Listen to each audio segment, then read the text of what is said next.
We got the battle of the small scientists, and we get the battle of Liam Swan's dreams. That and maybe more on today's episode of BrobusCast Death Battle Edition.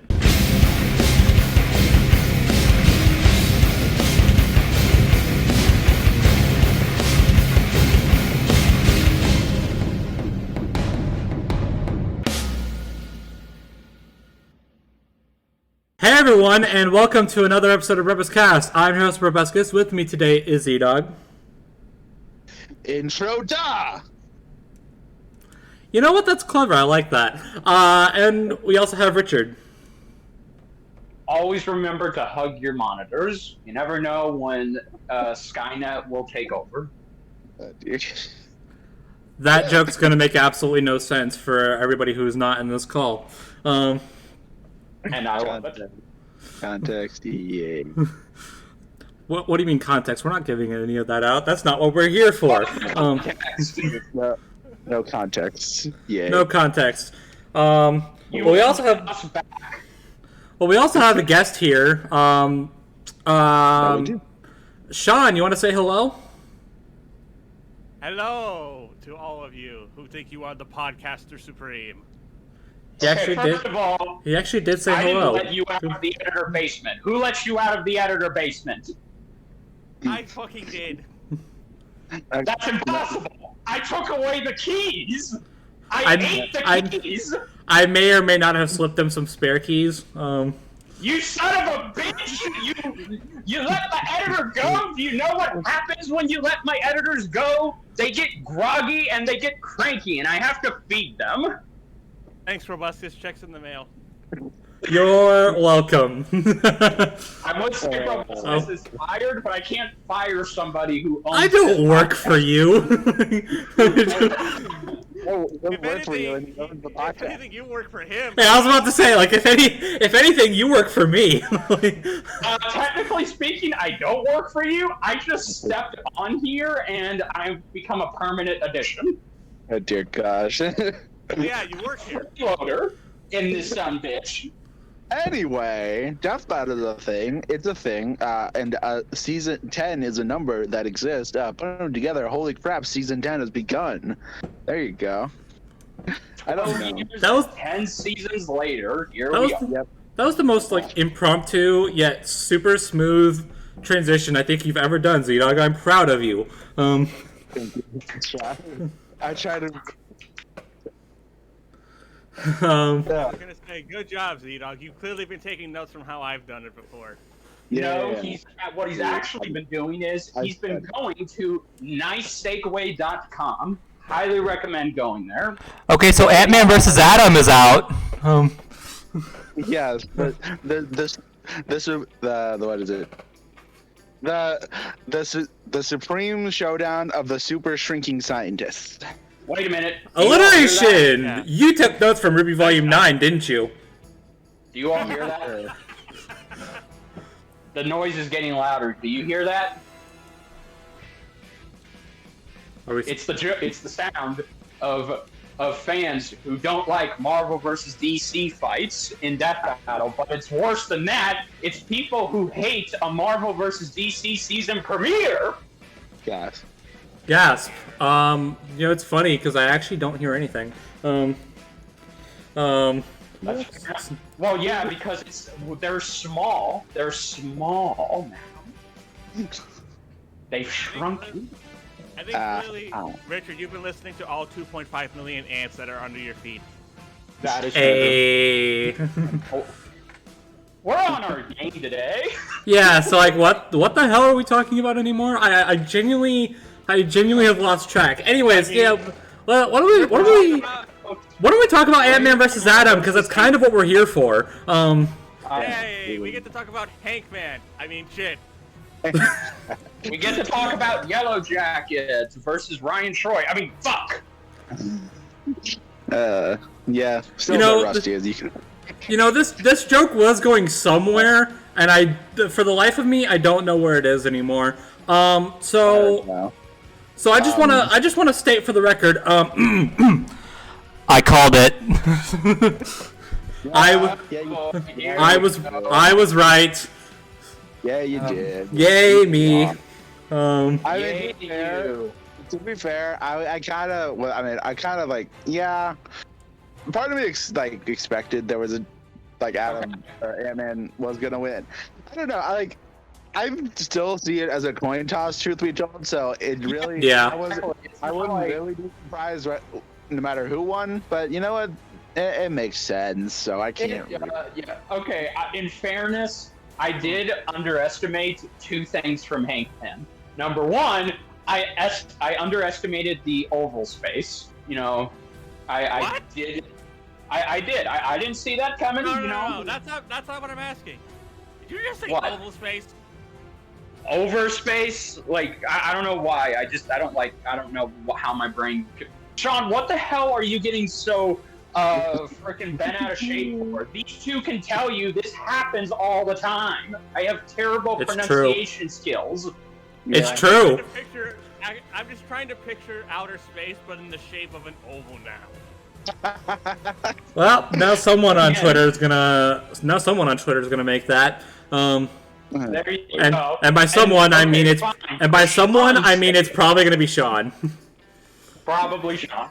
I did underestimate overspace, and the second thing, and ironically, the thing I really should have given more attention to, that could have given Hank the win, is the ants.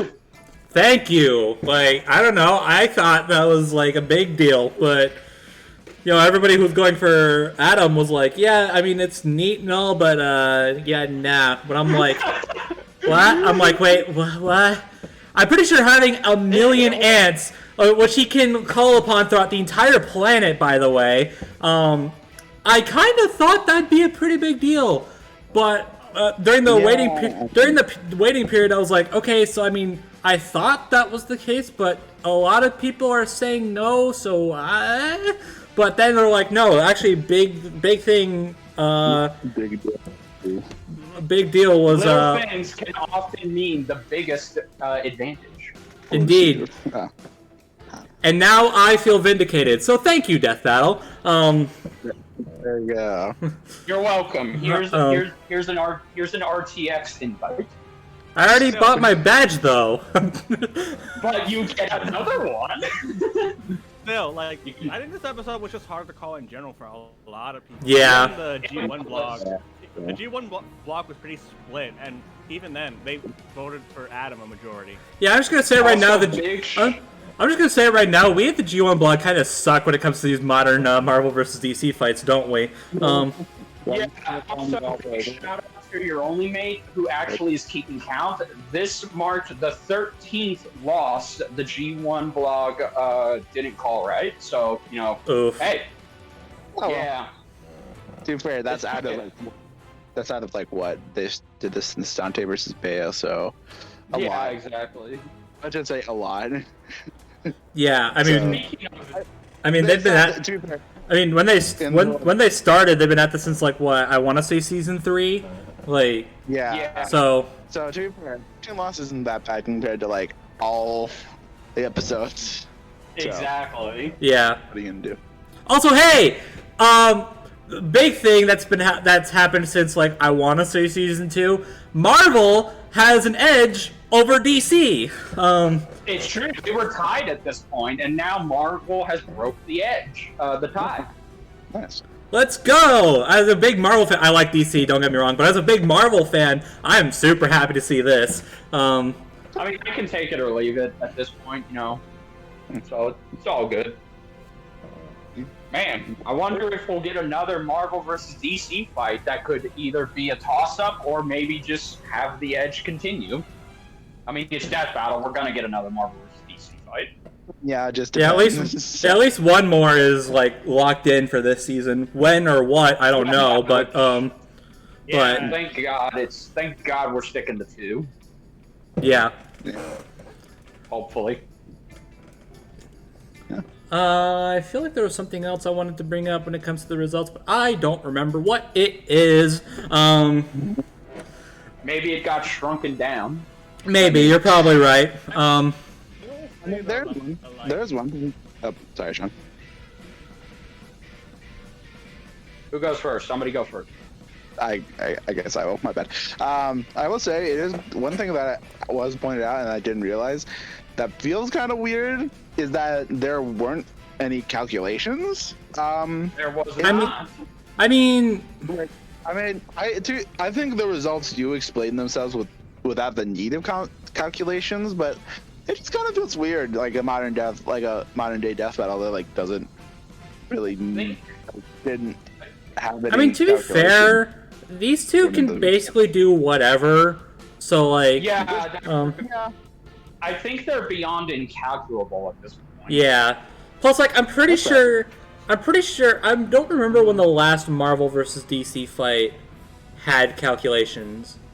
Like, I genuinely don't remember. See. I guess it was it Batman versus Iron Man? Versus Iron Man, didn't Yeah. that have calculations? Yeah. Batman Iron Man had This one is a ton. It was the bomb that they used to determine how durable Batman's base suit is. Yeah. Well, there was that and Darkseid traveling to the Source Wall. There you go. Okay, I mean, I guess that's a little more fair. It's just, I don't know.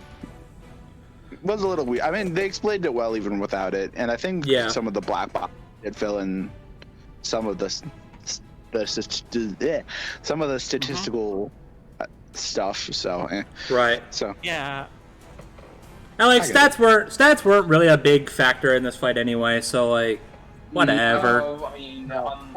I mean, even they admitted that it's like, okay, if these two were to just go straight fisticuffs with each other, Adam would have more of an advantage because with his ability to shrink down and yet retain his normal mass, but even make it better because, White Dwarf Star, he would have the better strength advantage, whereas Hank Pym, every time he shrinks down, he still retains the normal mass from, his punch. So if he punches you, it's going to feel like a normal punch. Whereas if Adam punches you, it feels like you're going to get hit in the head by a fucking car. Right. And yeah. Definitely more than a car. That was just me lowballing it. Well, and on the flip side, once Hank brings Ray into the overspace, it's basically over for him. Like exactly, yeah. And again, that's something I really didn't take into account. Yeah, I didn't realize that. Like when I mentioned overspace last time when we talked about this before. I didn't realize. Maybe because I missed it, but I didn't realize that Hank could bring other people to the overspace. If I had thought about that, I would have been. If I had known about that, I would have been like, oh well, okay. Like, it's like the Flash bringing people to the speed zone, essentially. Yeah. How appropriate, because the Flash TV show just ended yesterday. So hey, good timing with that reference, Sean. I do my best. What did you want to bring up, Sean? Because you and ZDogg were in a bit of a scuffle earlier. Yeah, that's my bad. So believe it or not, I was talking about this on Lads. They in like the official server, they actually had like a poll on who people thought was going to win. Mm-hmm. Which what was the percentage? Well, here's the thing, like, because some people were kind of angry at the results, but I'm like, the majority of people said that Ant-Man was going to win. Let me pull up the actual. Yeah, I'm looking at it right now. Yeah, so they have 4 options, like the rooting and betting stuff, Rooting and betting Ant-Man has 51% of the votes. So. Right. Holy shit! What the fuck are people mad for? Yeah, no, I mean, okay. To be fair, I also just like to think that in a traditional rooting and betting, obviously, I wasn't surprised that Hank was getting more of the votes because, let's be real, Ant-Man is now more of a household name than Ray Palmer is. Right. Yes, Ray Palmer was in Arrow and Legends of Tomorrow and played by the GOAT, Brandon Routh, and made appearances in a couple of JL cartoon shows, but it's like, fucking Hank has been in movies, Yeah. Yeah. So. In fact, what makes this even weirder is that in second place is Rooting Adam betting Ant-Man at 21.84% of the vote. Well, Richard, Yeah. like, your point doesn't really make sense with this poll in particular, because this poll came out on the 21st. Well, I just meant in other polls that I saw on the YouTube community. Gotcha. I did not know of this particular poll in the Discord server. Oh, actually, yeah, this is so weird. So, like, all of, like, so rooting, like, in first place was rooting and betting Ant-Man. Second was rooting Adam, betting Ant-Man. Third place was rooting Ant-Man, betting Adam. And then in last place was rooting and betting Adam. Oof. Okay. Yeah. Apparently, Adam's supporters didn't really have that much faith in him. At least not as much as they let on. So Yeah, Right. exactly. I mean, dang, it's like I was shilling for Adam more than all of you. Come on. I mean, to their Like the old credit, saying I goes. mean, well, I don't know if this is credit, but he did lose. So like, This is true. So it's like, I mean, Yeah, well. kind of evens out, I guess. Yeah. It just shows like how like interesting this matchup really is because of like all the no pun intended tiny details that Hank just has. yeah, Yeah, exactly. And again, I really think it needs to be, drawn attention to. The ants were the biggest advantage Hank had in his corner that could literally bypass and get through all of Ray Palmer's gadgets and inventions. The overspace thing was just kind of, a cherry on top. Overspace was overkill. There you go. Fucking hell. it's funny. There you go. It's funny because like Ant-Man having all those having that giant army of ants. Like it seems like such a small advantage, and in a vacuum it is. But when you look at like all the other tiny details, it's like Ant-Man having that large army plays into all of his other advantages that eventually would give him the win. Like Christ alive. There you go. It's like it's such a small. It's such a small thing. And like in a bubble, it wouldn't like it's interesting, but it's like they are still ants. I mean, they are infused with pin particles, but still, like, and we see it in the fight. I'm jumping ahead a little bit. We see in the fight, Ray does like very quickly dispatch quite a few of them. So like you'd think like, oh, okay, well, yeah, that's a neat numbers advantage, but it's probably not going to mean a whole lot in the fight. No, it actually means like everything because it amplifies Hank's other advantages that he can, and his other win conditions that he can and would pull off in order to win. It's like that old Ant-Man 1 promo with Michael Douglas and Paul Rudd. Ants. Ants. Gosh. Like it's just Yeah.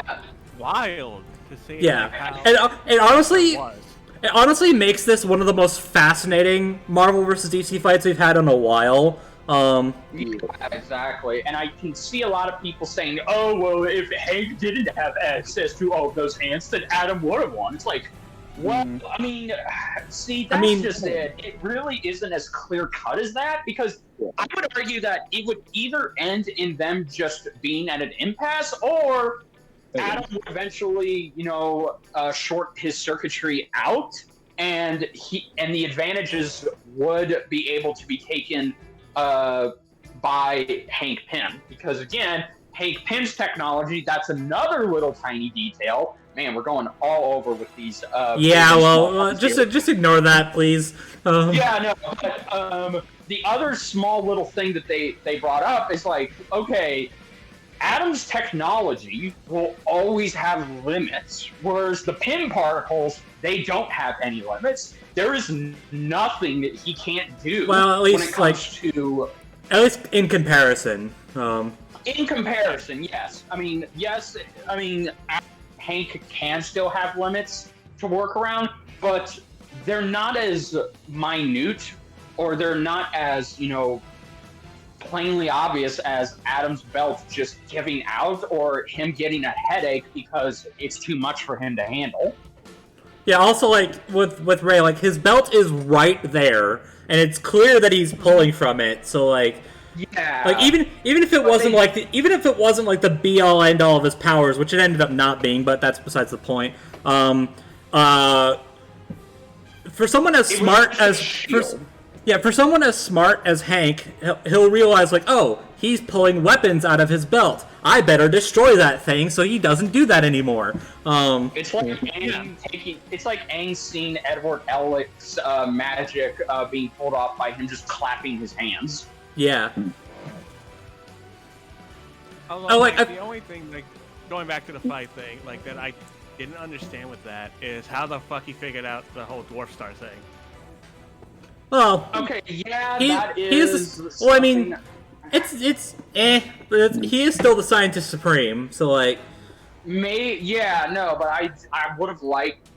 Again, this is something for the animation opening, but I do kind of wish that there would have been a little segment where they were both Hank and excuse me, Ray were going back and forth on how they're using their different technologies for figuring out how to grow and go small, but also use that in creative ways for something that doesn't rely on them just shrinking down via their person, but also just doing other things with that technology, like the Pym particles, the White Dwarf Star. I think that would have been very interesting to see both these two just kind of go over the pros and the cons.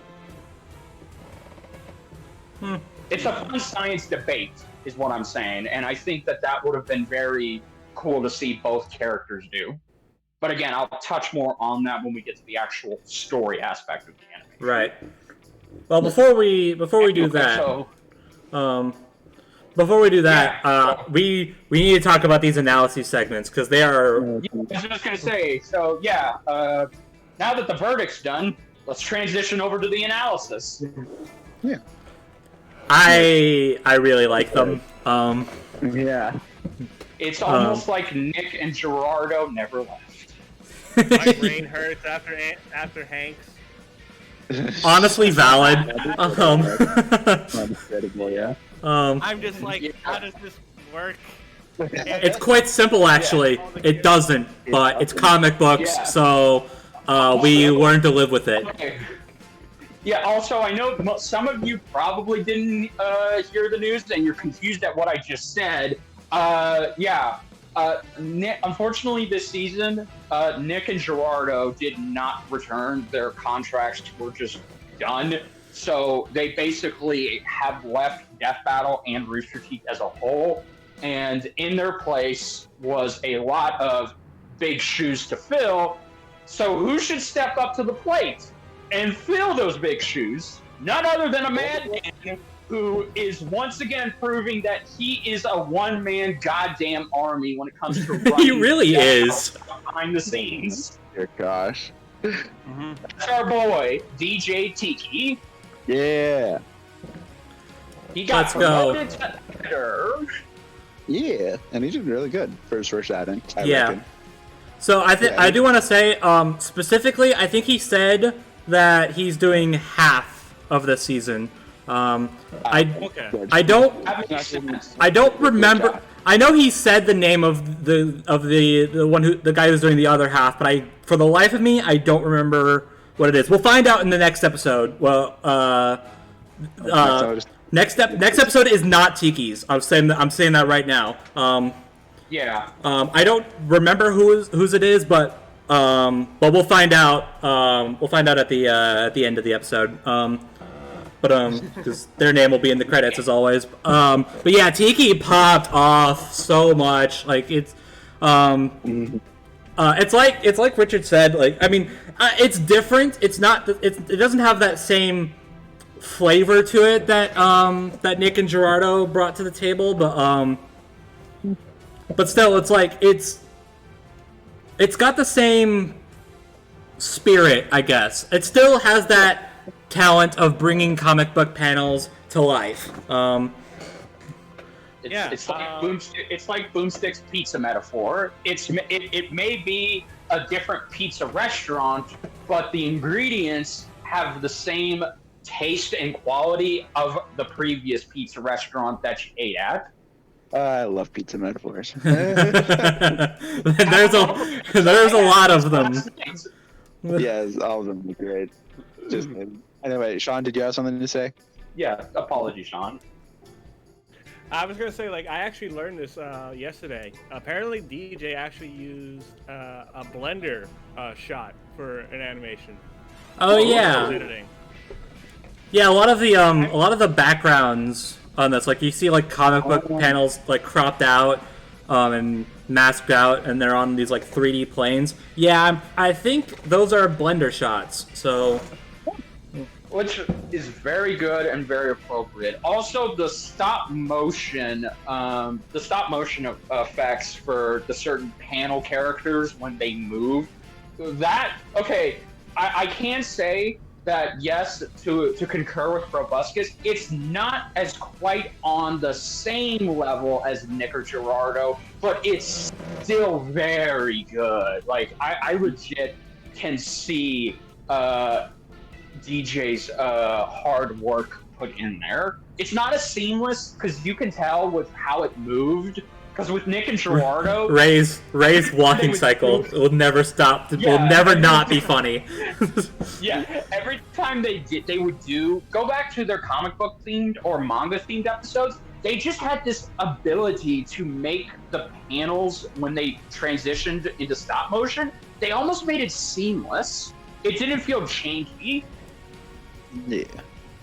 Whereas with this, I can tell that there was some jank, but you know, to DJ's credit, it was his first time stepping into this role. So I imagine, just like Nick and Gerardo, he'll get better over time. Yeah. Just takes to perfect his craft. That's all. Exactly. Yeah, for sure. And there's actually... I'm sorry. I was just going to say, plus two, the man had to put together tons of trailers and run shit behind the scenes. So it's not his fault that he couldn't put in extra detail for those moments that I was talking about. Yeah, so there's one thing I do want to critique with his editing, though, that I hope does get fixed in future episodes. I feel like you and I might be on the same wavelength, ZDogg, but go on. I think I know what it is too. Maybe see. Did anyone else feel like the actual information page went by like extremely fast? Yep. Oh my god, yes. Obviously, again, first time. And I will say, he has acknowledged this. Okay, good. You're like, it gets the job done. It just, just feels like it's way too fast. Like Ant-Man's Arsenal feels like blink of an eye, like for like a second. Okay, there's this no, second page, this is okay, it's done. I guess it probably doesn't help that this is a very information focused episode. This is an episode that you have to really pay attention to all of the finer details so that you can make a more accurate prediction. I did see the argument from someone that's like the speed wasn't that big of a problem for me. All I just did was pause the video, and I'm like, okay, cool. But first off, I shouldn't have to rely on that. Second off, it doesn't help that for me anyway. And this is purely a me thing. I was doing a reaction video, so I don't have the luxury, and I was also doing my reaction differently this time, where I had to sync up my reaction to the video instead of before, where I just have them both at the same time. So pausing the video was something I was just never going to be able to do without a crap ton of difficulty. So, just saying, simply pausing the video shouldn't be... I know it's a feature, and it should be simple. And to an extent, if you're a normal person, then it probably is. But for, at the very least for us, we're not normal people. And here's the thing, like, Brobuscus wasn't the only reactor who had this issue. Redrunner even had this issue. Yeah. I remember I kind of felt that way when, even though it never got uploaded, I feels that way when I recorded my reaction with my group. It's like, oh, okay, well, there goes that information. Whoops. Yeah. I think your only mate also had that issue too Right. when we last chatted. So it is it is more apparent that if you are a reactor, you're going to have this issue unless you're the type of reactor who is going to pause the video to look at all of the nooks and crannies when it comes to the information. But for normal reactors, or hell, non-reactors like myself, to be fair, it's maybe if kind of a problem. And to be fair, maybe if I had done it the other way, like how I did it before, I probably would have been able to just be like, all right, pause. But I didn't, so I couldn't. I think it also depends on the characters that DJ is going to be doing. Like, if he did this for, like, Super Friends Aquaman, I don't think it would have been that big of an issue, honestly. No, probably not. No, but it still would have taken away just a little bit because, again, that's the thing we come to expect with an analysis.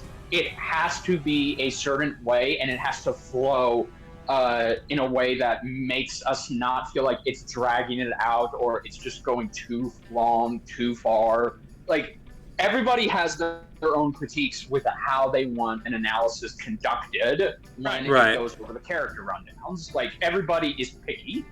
Yeah. So, yeah, I definitely do see the problems. But I also would like to mention another thing that was a problem for me. Maybe it's because I have OCD, and this is just something they did last year, but now all of a sudden it's gone. So it very much confused me, and that was the end screen advantages and disadvantages for the characters. Did anyone notice something about that? Oh, yeah. No, it's not popping as much. Heck, no, earlier.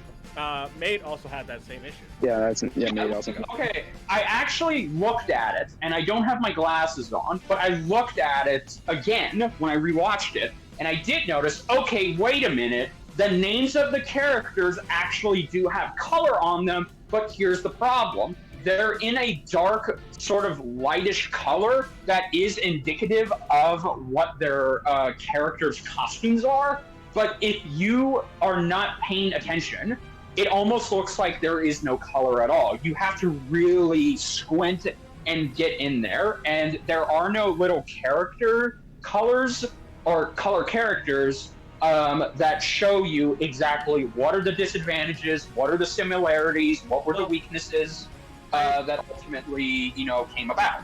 I feel like DJ's definitely going to get better as he edits more, though. Oh, yeah. So, like, Yeah. First time an experience can happen to everybody. And let me be clear. Let me be clear about this. If this is our biggest issue, then like that kind of like then like our biggest issue is really just us problems. Like It's just us being picky bitches. pretty much. Jeremy Johns literally said this in one of his most recent reviews. It's the death by 1,000 cuts thing. The more cuts you go into, the more it just kind of falls apart. So I do agree. And I also, how could I forget? DJ also changed the font and the look of the black boxes. Yeah. More. Like they're not as so subtly hidden anymore, and I'm curious if that was a stylistic choice or that was a new direction, because I have noticed many reactors who get upset and bitchy. They bring up their arguments and they get basically flabbergasted as to why the result is like this. Everybody almost tells them, look at the black boxes. They explain the points you're talking about. But then when they go and look at the black boxes, they say, I can barely make this shit out. You're telling me I have to pause the video just to read it? And I've seen many reactors do that. Amber is one of the common ones. Yeah. So I do appreciate that, DJ, whether it was intentional or not, and whether it'll stick. I do appreciate that the black boxes actually pop out more. Right. Yeah, that's good. Yeah. So that's one thing. That's one stylistic change I actually agree with, and I hope that stays because, man, I can't tell you. I'm not even exaggerating. Many people just won't shut the hell up about how they hate how the black boxes are laid out. I mean, okay. I mean, I noticed the change, but it's like they never really bothered me personally. So like, I mean, it's not really a big deal for me. But like, I guess like for those who had trouble with it before, if you're better off with it now, then good for you, I guess. Like, yeah. I mean, I never bothered to look at them on my first viewing. I would always look at them when I would go back on my second viewing. So, I mean, regardless, you mentioned, reactors, whining and bitching about it. It's like, at the end of the day, like, yeah, okay, sure, but like, that doesn't excuse anything. Like, the information, like they make such big claims, like, oh, they didn't say this, they didn't say that, and I'm like, well, it's really, I mean, yeah, sure, if it's hard for you to read, then it's hard for you to read. That's just something you can't control, but, like, at the end of the day, you're still complaining about something that is actually there. So, like, from my perspective anyway, I don't really see that as excusable. You just need to pay attention. Like, Yeah. No. Yeah, maybe like people will now that stuff stands out a little bit more. Maybe. Hopefully. But basically, what I'm saying is get good. Like how good the animation sketches with Wiz and Broomstick were? Yeah. Yeah, they were neat. I like them. I thought they were really funny. Broomstick as a scientist is the weirdest thing I've seen, especially with his glasses being upside down. Yeah. No, that was funny. Yeah, no. I hate that I never noticed it on my first viewing. Like it took me watching a reaction video. Like someone pointed it out. I forget which one, but someone pointed it out, I did. And I was like, oh, are they really? I was like, oh, well, okay. Wow, how did I why did I not notice that? I'm amazed Boomstick can make this make sense with pizza instead of, poultry. I say that because he has a degree in poultry science. Yeah, gosh, that actually funny story. I actually know someone who the calzone analysis and Adams analysis actually did make her understand that what she was explain that, and that's really funny. It made me hungry. Yeah, it's funny because I didn't eat before watching that episode, so I was like, why are you making pizza analogies? Now I'm hungry. I already was hungry. Yeah. Give Brobuscus the Italian food today. Hell yeah. Yeah. But actually talking about the analysis itself, not going into the editing or the stylization of it, but just talking about the way they talked about both characters. Ray admittedly was a little bit more streamlined in comparison. Right.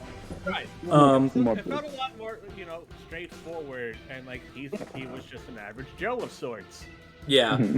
But I will say for Hank, I adore that they acknowledged Hank's mental trouble. And they acknowledged it in a way that yes, those were events. They did take place. They do exist, and they're not excusable just because of mental health. But at the same time, Hank had it rough. You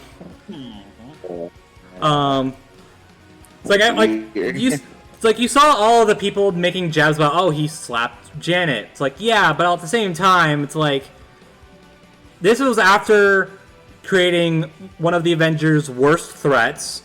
And this is after suffering, I don't know how many mental breakdowns and physical trauma thanks to the pen particles. And And also, I didn't even know this. He had freaking bipolar disorder that went undiagnosed for years. Like, good lord, man. That's a bit, to say the least. So, yeah, it's a bit not understandable, but it makes a little more sense at least. Yeah, he would. But it's a way that the way they describe it. It's a way that's like you see other people describe it and it's like, yeah, Hank's kind of an asshole.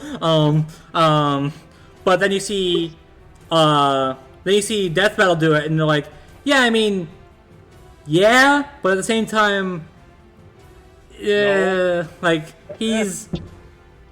Dude's got a rough life, and they also acknowledge that he worked to get better with it.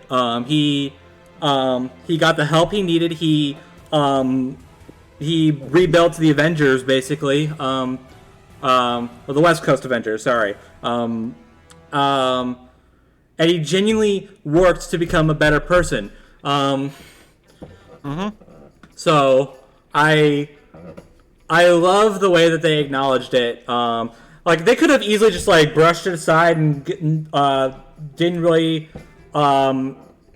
focus too much on it, and they're like, "Oh, okay, yeah, sure." And it would have been fine, but no, they couldn't just get away with that. They were like, "Yeah, no, this dude's had it rough." And look at how well he's done since he overcame all of that. Yeah.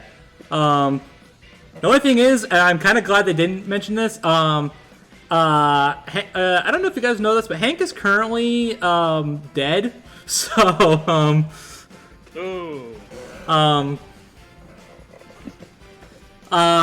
of glad they didn't bring that up because I feel like that would have like shot down all of it. But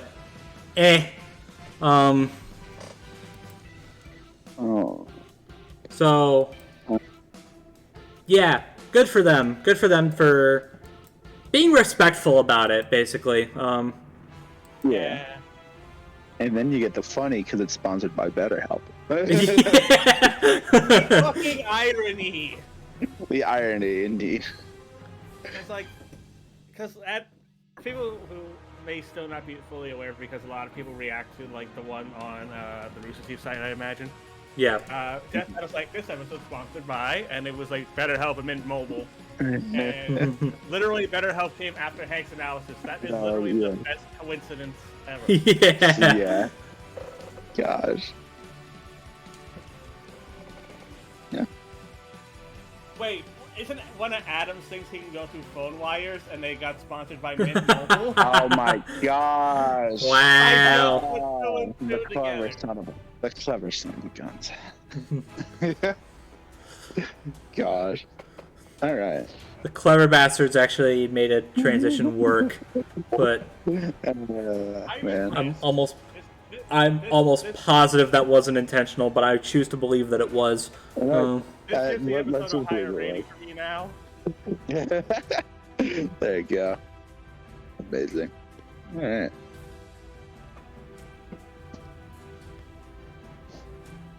So, do we want to delay talking about the fight real quick before Richard comes back, or what? I do want to ask you guys something regarding the analysis, because I've seen like people split on how Boomstick treated Wiz this episode. How do you guys like feel about it? Because some people, they thought it was great, and a lot of people kind of thought it hurts the episode. So I thought it was. I thought it was fun. I thought it was cute and funny. Truth be told. I mean, I didn't really think too much on it. Really, like it didn't really affect my viewing in any positive or negative way. I thought the bits were funny. I don't know. I don't think it's like. I definitely didn't think it hurt the episode. I just thought, it was funny as cutaway gags, and it helped explain it more. And yeah, of course, Wiz would be offended by it, but like. I thought it was just a cute, funny thing, and I do like how it also wrapped around at the end of the episode, at the very last second, with Wiz, with Wiz stooping down to his level about the whole ass thing. Oh gosh, like that was just funny. That was just a funny way to link it back together. I will say I am really glad that joke was relegated to just a post-analysis cutaway gag, and not made some big deal, because that was all. I always thought that was so dumb. I always thought that was so stupid. Like, the people actually. I thought it was. I mean, I didn't know if it was actually gonna happen. I thought it was funny. That was kind of funny. Well, even just outside of Death Battle, just in general, like I saw that so many times when talking about Endgame, and I'm like, y'all are y'all for real? Like, y'all actually believe that would work? That would be a shitty ending to the movie. Ha. Okay, actually, you know what? I even said, like, let's humor the idea for a second. What would probably happen is that Ant-Man would probably get crushed inside of Thanos' body. Like, you don't think that Thanos is probably too tough for that? I don't know. That seems pretty obvious to me. Like, if you can't hurt him on the outside, he's probably not going to hurt him on the inside. Yeah. Like, yeah. That's just physics. That's just how the human body works. It got memed to oblivion. Yeah. Much, yeah. I don't know, but no, I do like the way I do like that it was brought up in a clever way, writing wise. I think. So. Yeah. Yeah. Although I have seen, I doubt it. But I have also seen people say, like, what if this becomes, like, an arc? Like, oh no, like, Boomstick's gonna overthrow Wiz in, like, science. I doubt it. Okay. But, like, that's new to me. Know. But I don't know. I remember it was, or at least it was brought up when I watched the episode for the first time.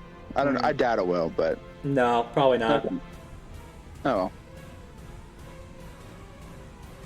It's probably just, like, Wiz trying to understand how two scientists work and failing, and then Boomstick is like, Boomstick is like, but pizza though.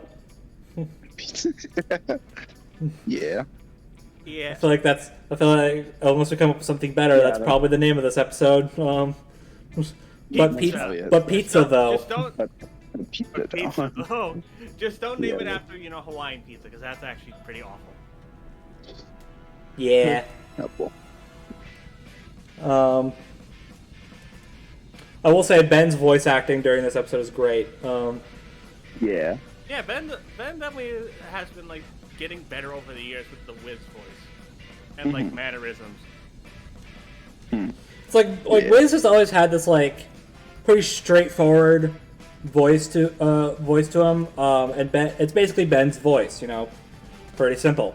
But recently, in more recent episodes, Wiz is kind of like he's had genuine like story, maybe not story, but like they write these characters more as characters in recent years. It's not just he's the smart one, he's the redneck. That's it. No, these two have actual like lore to them now, and when they get to explore it, that's when I feel like these two really pop off as voice actors.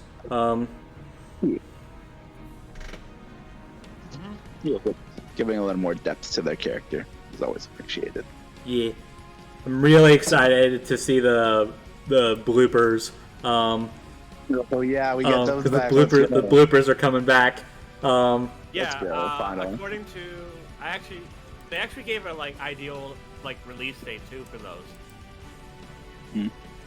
I don't know if I can say it here or not. That's why I'm not saying anything about it. Fair enough. Probably a good idea not to. They're all it's membership stuff. Which, by the way, because the day this episode came out public for YouTube, they gave you guys the options to upgrade your memberships. Yeah. I'm gonna go. So I guess to run through that real quick, just to stall for time. If you if you're just a base level, then you get pretty much like you get badges and emotes and access to the Discord, as well as all of the content that was available before the upgrades came out. If you go to planet level, you get all the new content. You get all the exclusive content. You're basically getting what you did before, basically, as well as some stuff earlier, because you got Death Battle earlier, you got bloopers earlier, whenever the hell those are coming out. And then you go to Galaxy level, which is basically everything from before, as well as your own first membership. The only question I have is how does that affect people if they already have a first membership? I tried to ask that and I never got an answer. Yeah, like I'm genuinely curious because I still have mine, and I still have a bunch of points for the store that I haven't used. Imagine it stacks though, like you get a 10% discount off all RT first, right? But then like the Death Battle, it's like, hey, you get an RT first membership. Here's another 10%, 20% discount, baby. I'm just worried that I'm gonna lose all the points that I've accumulated up over the past few years. That's fair. And for people like a little concerned about like upgrading, like you actually do get a little bit of cash off when you upgrade for the first time. Like when I did it, I got like $2 off for upgrading to Planet tier. Yeah. Nice. And they're still not crazy expensive either. No, they're not. They're pretty solid, all things considered. Like I do think Galaxy level's might be a little much for me, but that's why I haven't upgraded to it yet. But like the base level is how much it was before. Planet level is $4.99 now, I think. Yes. And then Galaxy is $9.99. Yeah. That one might be a little much for me, but we'll see. Maybe I'll upgrade it over time. But I think if it somehow does stack with RT First membership, that's gonna be a little bit broken. maybe.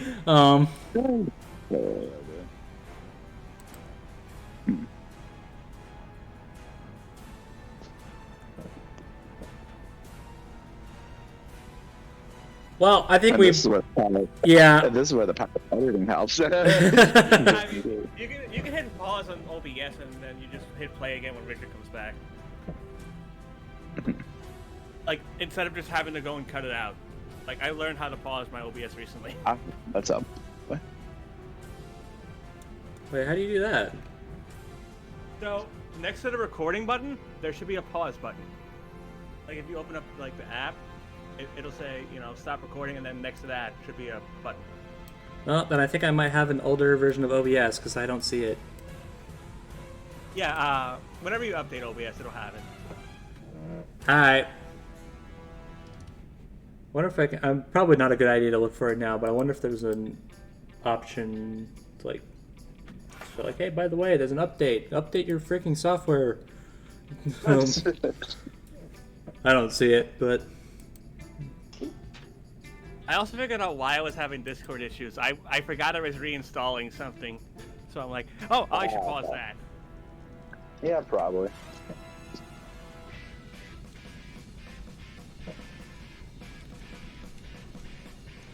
Okay, screw this. I don't know how much longer we can delay this without talking about the fight. So let's just do that, and we'll get Richard's opinion when he comes back. Okay. Watch your magic come back right as we get the first sentence out. Yeah. No. This fight is good. Yeah, this fight's solid. No, it didn't work. Okay. It didn't work, but you know what? We're still here. I tried. Yeah, I didn't try. Oh boy, this fight was a lot of fun. Yeah. Before we even started, I actually looked at some behind the scenes from like both Assassin Night and Origin. Oh yeah. Origin actually posted like an hour ago at the time of recording. Yeah, I saw that. Like, the beginning scene? Like how Newton's cradle's on the desk. Newton's cradle isn't even on the desk. Yeah. Oh yeah, no, all that is Viz post. Yeah. I don't know why I find it so funny though. Origin puts Squidward there instead. Yeah, because looks like he did. Really? Yes. I didn't see it, so That's good. It's good. Yeah, I can post a link for you. nah, I'll just do the good old fashioned search. Yeah. But no. Overall, looks very good looking fight. I will say. It definitely pops out a lot, especially with like the colors that they use for the environment. Yeah. Oh wow, he did. Fucking Damn it. Squidward! Thank Mr. you, Squidward! What Mr. do you want said for Ant-Man versus Adam? Size changing. You're welcome. Good lord. He also made these if I remember correctly, he also made these Ant-Man sprites. He made the ants, the Ant-Man and the ants, apparently. Yes. So that's good. Origin the goat. What's funny is that I learned this from watching the commentaries that apparently after all the ant shots were sent in, the animators who worked on it was like, oh yeah, by the way, we're terrified of ants. And they're just like, oh, whoops. Sorry. We didn't mean for you guys to go through that. Well, But shot looks great.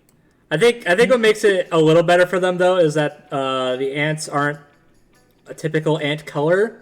They are very purple and very red. Yeah, I think they talked about this too yesterday. Something about like helping the color stand out from all the red they had to do with Ant-Man's suit. Yeah.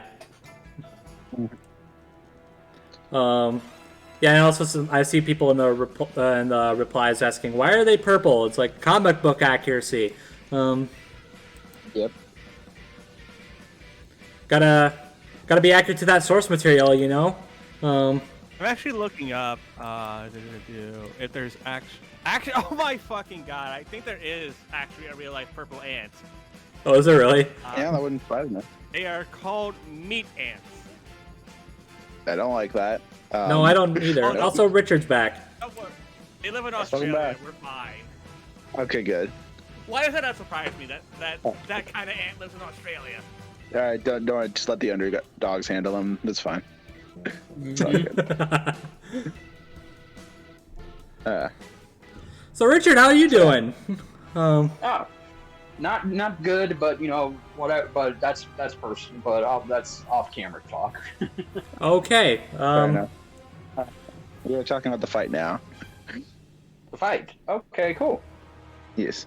Don't worry, we're still at like the beginning area of it, and just addressing why ants are purple and all that fun stuff. Yeah, we're good at like stalling. I definitely like the animation. I do think that the animators did a great job. Yeah, the many different color ants were kind of cool.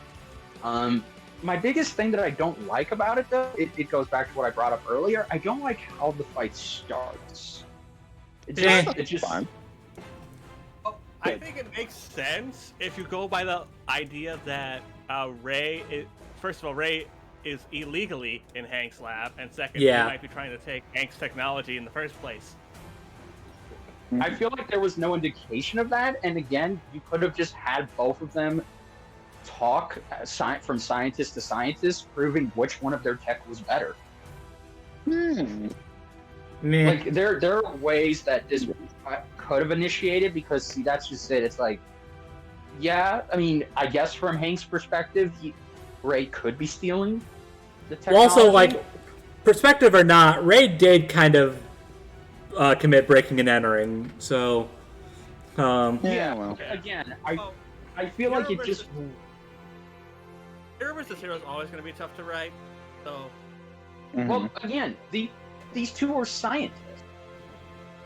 Well, Hank's dealt with plenty of shrinking scientists before, so like shrinking scientist supervillains before, so So from his perspective, it's like, wow, this guy straight up just walked into my lab without permission, asking about my tech. This guy's he's probably gonna steal it, so I need to stop him. Let me remove my lab coat and reveal that I'm wearing my Ant-Man uniform. You know, because people. It's Casual Friday. Secret identity. Friday. Secret identity. What the hell is that? Exactly. That exists? Exactly. I mean, at this point, not anymore. Yeah. Like telling the story of the intro wise, but I think everything else in that makes up for it. Especially like I went back and I noticed this when they're chasing around Newton's cradle. If you look close, you can actually see Adam's like reflection. Yeah. In Newton's cradle. Oh, nice. Yeah, I noticed that too. That's a really nice attention to detail, especially since like the backgrounds are done by completely different people. So like the backgrounds of the Viz post are done by different people than the regular sprite animators. So it's like they have to go in themselves and add reflection work, which I imagine is not very easy to do. It is not, no. I also remember, speaking of the Newton's Cradle stuff, Assassin Knight showed the shot of Hankman being chased by one of the marbles of Newton's Cradle, which I thought was pretty dope. Yeah. And I imagine also quite difficult animating a sprite as well as a 3D object at the same time. It's probably just a little difficult. I imagine the 3D object was the Viz post team. Maybe. I mean, you probably still need to put something there to simulate it. I don't know. Assassin Knight probably put like a circle there. Just being like ball goes here. I mean like all the like energy effects in Hulk vs. Broly are just shapes in the regular animation, so fair enough. But no. I'm going back on it right now, actually, to see if that's the case. Well, she probably posted like, you know, the finished shots. Yeah, it looks like they're the finished shots most of the time. So Assassin Knight also did like towards the ending shot too, as well as like the microburst shot. Yeah. I mean, just in general, I really like the set pieces. Like we start off in a lab, you know, that makes sense. They're both scientists. I wanted them to do this, and I love that they had the normal perspective of all the crap being flung around on Hank's desk. Yeah. It's like I so wanted them to do that, and I'm so glad they did. It was just so funny when the zoom out happens and you just see the marbles fall. It's just like, ha! Yeah. And then they just decided to be like, hey, how about we turn this like sprite Street Fighter car into a giant 3D model car? Because, you know, why not? Because the PIM particles can do that. Yes, they can. Yes, they can.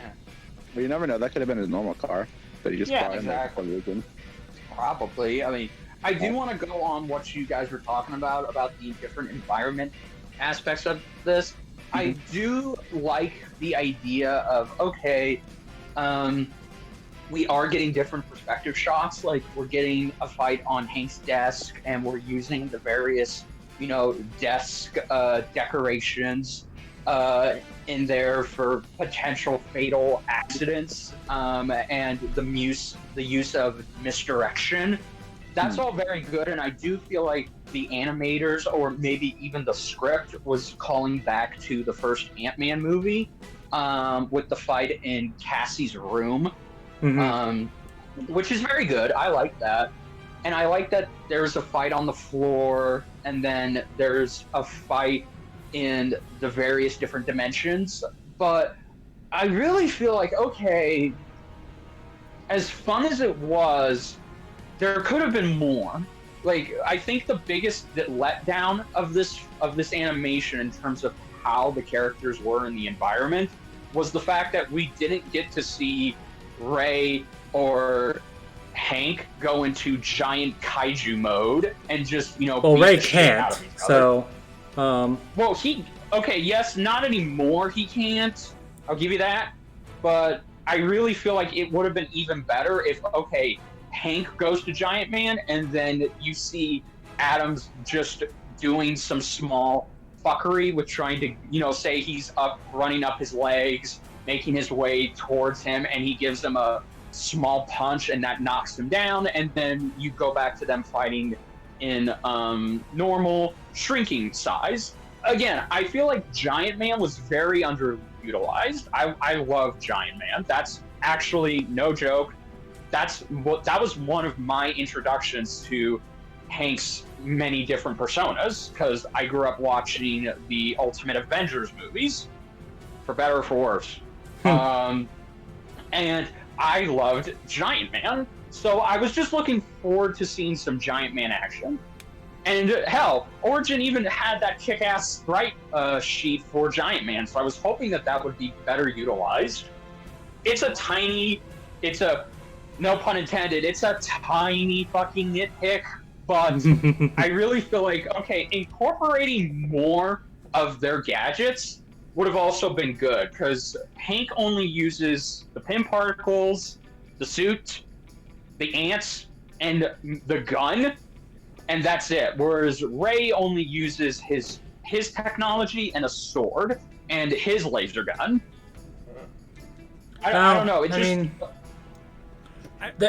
I don't think they couldn't do too much with Giant Man because of how Adam's powers also work. And I mean, That's fair. And to compensate a little bit, we do get a semi-giant fight within the microverse.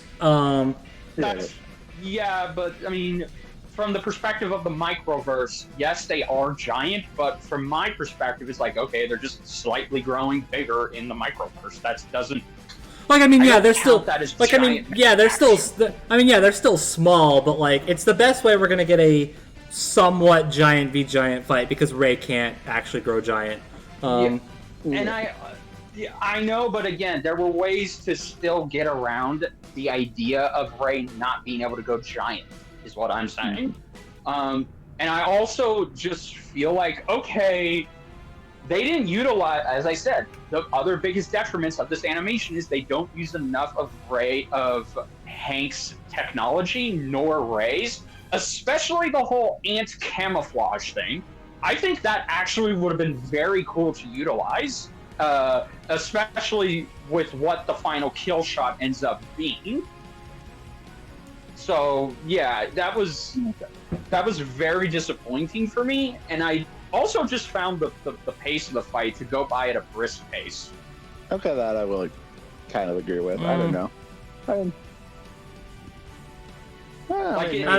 I don't know if I entirely agree with that, but I guess I see what you're saying. It's just what do you pick and choose to use, but they did it smarter by mostly focusing on the ants for Hank, because that, again, was his biggest advantage. Yes. It's also Ant-Man, it's right there. Ant-Man uses ants. Go figure. I think as a season premiere, again, I'm not saying that's kind of the problem for the tiny nitpicks I make about something like this.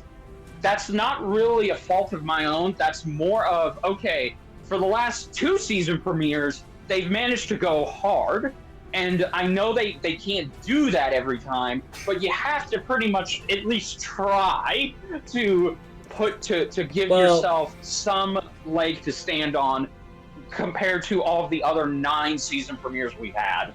Oh, but you have to remember that it being a season premiere doesn't mean a lot. It's a season premiere because it's the one that finished first.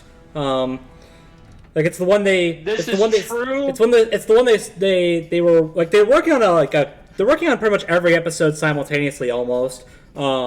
This just happens to be the one that was finished first. So it's there's our season premiere. This wasn't planned to be the season premiere until a couple months ago. Oh wow. I think that tells. that very much tells from my perspective that this wasn't meant to be a season premiere. Well, it's not that it wasn't. It's not that it wasn't meant to be the season premiere. It just happened to be it. Like there wasn't. It just happened by accident. I understand. Like there wasn't an intentional season premiere. Like at least I don't think there was. I could say something later that proves me wrong. But as of right now, like there never is an intended episode to be the start. It's just what one do we finish first? What one is finished first? That's our premiere. Yeah, and I get if people thought it was gonna be like Cole Alex or Bill versus Discord. Fuck no. There was no chance in hell that was gonna happen. Especially since those fights are most definitely gonna come in the second half of the season. I do not see no doubt happening in the first. Well, so. Yeah. And it's just like, if this episode was finished first, then it's finished first, and here it is. And overall, it's a fun time. It is. But, okay, I guess if I had to be nice to this animation, but it is nice. The problem is, it feels like a lot of things happen, but nothing grabs me until the last end kill shot. Up until that point, I was just, okay, I was trying to go along with it and just look at what it's trying to do. And what it's trying to do, it's fine. Like, again, if you just turn your brain... It's like Harley Quinn versus Jinx. If you turn your brain off, you can enjoy it, and you can... It's an appetizer. That's the point of this particular premiere. It's an appetizer that is meant to set somewhat of the tone for what the season is to come, but I just feel like comparing it to the other season premieres, it definitely gets a leg over Lara Croft versus Nathan Drake, Batman v Black Panther, Shang Tsung versus Boba Fett versus Shang Tsung. I'm sorry, not Shang Tsung. God dang it, Samus. Boba Fett versus Shang Tsung. I'll be sure to suggest that idea to Billy for our last Good freaking grief. Yeah, Boba Fett versus Samus. It's definitely more better, and it's much better than those. I feel like it has a lot going for it. But then I have to Then I have to compare it to the likes of Dante versus Bayonetta, He-Man versus Lion. Okay. Yoda versus King Mickey, Harley Quinn versus Jinx, and it's just like, yeah, those just have a lot more going for them, and they really feel like... I don't even think this episode was trying to be better than like Dante versus Bayonetta or Yoda versus King Mickey, because like it doesn't have to be. It just needs to be a good Ant-Man versus Adam episode, and I say it, they pulled it off. Like, get people excited for the rest of the year because they know I'm it's gonna be 5 months for this season. I agree, but I just feel like, okay, from what they teased in the marketing, I feel like the marketing was hyping things that were never going to live up to that hype. Because I also have to look at it like this from the common person who hates a Marvel versus DC fight, especially. Oh my God, how could I forget the underrated Static versus Miles? I apologize. God, why do I forget season 7 sometimes? Anyway. Oh, you know why. Fair enough. Is it because you're getting old? No, it's because ADHD is slowly taking effect over me, but we're neither here nor there. I feel like as a person who doesn't mind a Marvel versus DC premiere, I just want a good one. I can say that this was just okay. I mean, but I think I was just wanting more with the whole science aspect and for them to utilize a bit more of their tools. And also, too, the end kill shot, while it's very gory and out there, it does feel like it ends too quickly, which coincides with the end analysis where it just immediately goes into the explanation. Boomstick doesn't make an observation about the death. He doesn't make any sort of comments. Wiz just talks about the conclusion, and it's very off-putting to me. So it feels like that death and the conclusion didn't have a lot of space. It just happened. Now, had they gone with Luis's GOAT idea and had the meme kill animation, I think that would have been enough to react to. Like, I could totally see Boomstick saying, "I blame you, Wiz. You look what you asked for. You wanted this, and now a man is dead." But I like how you make it seem like this is Luis's bright idea when he was just memeing. I know he was memeing, but sometimes even the best memes can make something that's already good even better. Well, I personally fail to see how that's better, but alright. I think if they did that, it would have been worse. How? Because it's a stupid meme! Okay. Exactly! And so is time, huh? Thanks for the tip. That's a stupid ass meme, and it got a t-shirt. I agree with you. I agree with you that that's a stupid meme. I don't have that t-shirt, so I can agree with you full-heartedly. Yeah, so you say it's a stupid meme, but it's like it's never stopped them before. So well, that wasn't. Again, here's the thing. Here's my thing. That wasn't meant to be a meme. The community has just a really bad sense of humor. That's why it's a meme. Now if you're time, a meme, whereas the whole Ant-Man butt thing was made a meme beforehand. That's true, but now if you're just talking about it's a bad and it's a bad death, just as a bad death, it's like, isn't that kind of the whole point of Death Battle? These deaths are supposed to be ridiculous, grotesque, and maybe sometimes tame. I mean, Hank killing Ray by going into his ass and expanding until, Adam just pretty much implodes.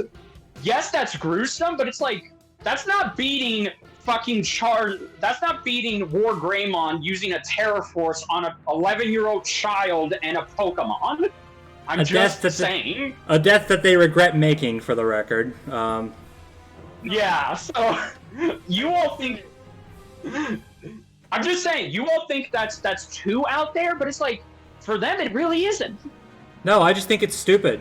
I wouldn't have liked it. Like, I think it's a dumb meme. I think it's not. I don't think it's funny. I never thought it was funny. It's a stupid meme that some 11-year-old on the internet had way too much power over. It's like if we're gonna give him attention, then why are we here? Like we could just make up dumb. Like we can just make dumb memes all we want. Apparently that gets you like 5 million followers or whatever. Like if I had done that, then we wouldn't be here talking about this show. Like I don't. That's one of life's great mysteries, isn't it? Why are we here? Gosh. I actually do want to go back to the death because I think in the shot there's like a little bit of a tiny detail. Like you see a bunch of ants also coming out. Like, yeah. Which I thought was pretty dope.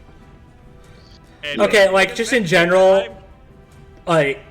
Good lord. Yeah, dear God, what the hell? God. Yeah.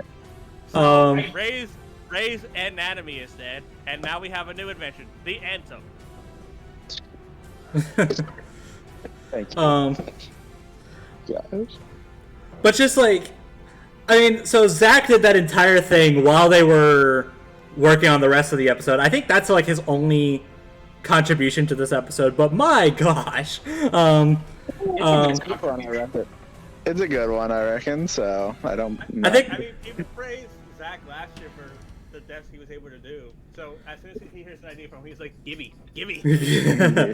I think from what I remember, I think I heard that this took him like 5 weeks to make. So I'm just imagining Zach like sitting down at his computer drawing each frame for 5 weeks. I'm just like, Zach, what kind of life do you live? What's life? And I hope There's no such thing as life. I hope to whatever god you pray to that you don't have insectophobia. Gosh, yeah. Imagine him and Luis just having a conversation about the deaths you said. Like, Luis talking about what happened to Geese, and now Zach is talking about what he did to Ray. Yeah. Twisted minds, I swear. But you're like, what happened? Make for good death. It's like what happened in life for us to be in this moment, you know? It all started when we were born. Good grief. Yeah, but no, it's just like the ants like crawling out of his body, Ray's like limp face, like. Yes. Bro, that's a Devora fatality if I've ever seen one. Yeah. Yeah. Oh man. Like, hey, when is Liu Kang gonna get in Death Battle? Especially with Mortal Kombat 1 coming out. That, my friend, is an excellent question that I don't have the answer to. I don't even know if they have the answer to it. Maybe Warner Brothers needs to tell them, hey, can you promote our game again? Absolutely. There you go. Yeah. But anyway, no. I just want to make it clear. I am nitpicking a bit, and again, this comes No, you with don't the say. territory. Yeah. This comes with the territory of just every season they start off gold with. There always has to be a set expectation for what the next season brings, and I just feel like in terms of just the overall animation package, what is here and what is animated is not very much at all a bad problem. It's just I wish the script was better. That's what I'm taking away from it. And I also just wish that, had the death had a few more seconds to breathe, then it possibly would have been, just something to behold. Because again, the death itself is very good, and I did pop off at that moment. But as soon as it ends, it's like Wiz goes into the conclusion. I'm like, wasn't that's a bit abrupt? And then it was just, I was left very meh by it. Oh, here's something that might get a laugh out of everybody real quick on the video. Death Battle even pinned a comment to that episode. Oh, I saw this. Apologies in advance if the ending for the fight gives you nightmares. Yeah. It's like they made a reply and then pinned it, saying like, "Hey, if we give you nightmares, I'm sorry, but also not." Okay, trust me. This episode doesn't give me nightmares. If there's any episode that should give you nightmares, it's Homelander versus Omni-Man. Gosh. No, and also like, what was his? Wasn't this like what was his name? Josh's first time writing and directing this one too. Yeah. Well, I think he did pretty well. I think as a first time, again, man, how ironic is that? It's DJ's first time editing, and it's Josh's first time writing and directing. Huh. When last year, way around this time, it was DJ's first time writing. Yeah, funny that. Yeah, exactly. So, yeah, no. Yeah, I'm just. I agree with y'all. After my second watch, I definitely warmed up to it more, but I just feel like it's not going to be my most memorable fight of the season. It'll be a very tiny little detail that I have to get a magnifying glass to just look at and be like, on the surface, I can enjoy it. But if I turn the brain on, then it's just okay. And to be fair, just being okay isn't the same as being horrible. Just want to make that clear to everybody, because apparently you can't. Because apparently just being okay is a sign of, oh, that means you hate it. It's like, no, it just means it's all right. Yeah. So. Well, I'll tell you what's I'll tell you what's better than just okay. This episode's selection of voice actors. Yes. So we got yeah. So we got Gavin Haman as Ant-Man and Chris Okawa as Adam. And my gosh, I had to do a double take when I saw. So I didn't recognize the names, but I looked at their IMDb pages, and I had to do a double take when I was looking through Gavin's page, because I saw but I had a feeling I don't know, there was probably some Walking Dead thing, because I heard Speedy mention he when he learned who the voice actors were, he was like, he was surprised and was like, there's probably some like Walking Dead thing, isn't there? Because I remembered that they got someone from there for like Superman. So I was like, okay, so Walking Dead, and sure enough, yeah, he's a character from The Walking Dead. Yes, he's Kenny from the Telltale critically acclaimed Walking Dead series. Which, by the way, God, you're joking, right? No, that's Kenny. Yeah, That's Kenny. That is fucking wild. That is. But Kenny is amazing. What took me by surprise was the fact that He also voiced Donatello. Yeah, he was Donatello. Yeah. But what took me by surprise is that he's King Arthur from Sonic and the Black Knight. What? Oh my god. And I saw that and I'm like, wait, no. Like that's where I had to do that double take. I was like, wait. Wow. Okay. Seriously? And sure enough, like I wasn't seeing things. They just straight up got someone from one of the most mixed, yeah, I still kind of love it, Sonic games ever. And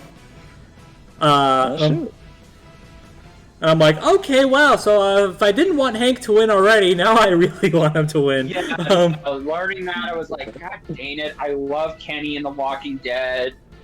Which, by the way, if you ever just don't want to watch The Walking Dead, it is very understandable if you don't. I would just stop after season 1, personally.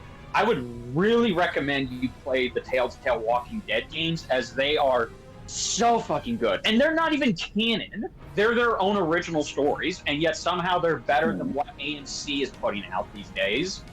There you go. There you go. I think Gavin was pretty good. Yeah, I loved him as Hank, honestly. He had some good deliveries, like legitimately. I've never heard his actual speaking voice, so if that's his real voice, then that's very good. He had most of the deliveries down. Yeah. Like, especially that interaction talking about the 2.5 million ants, like that was just a phenomenal execution. Yeah. Oh god, yes.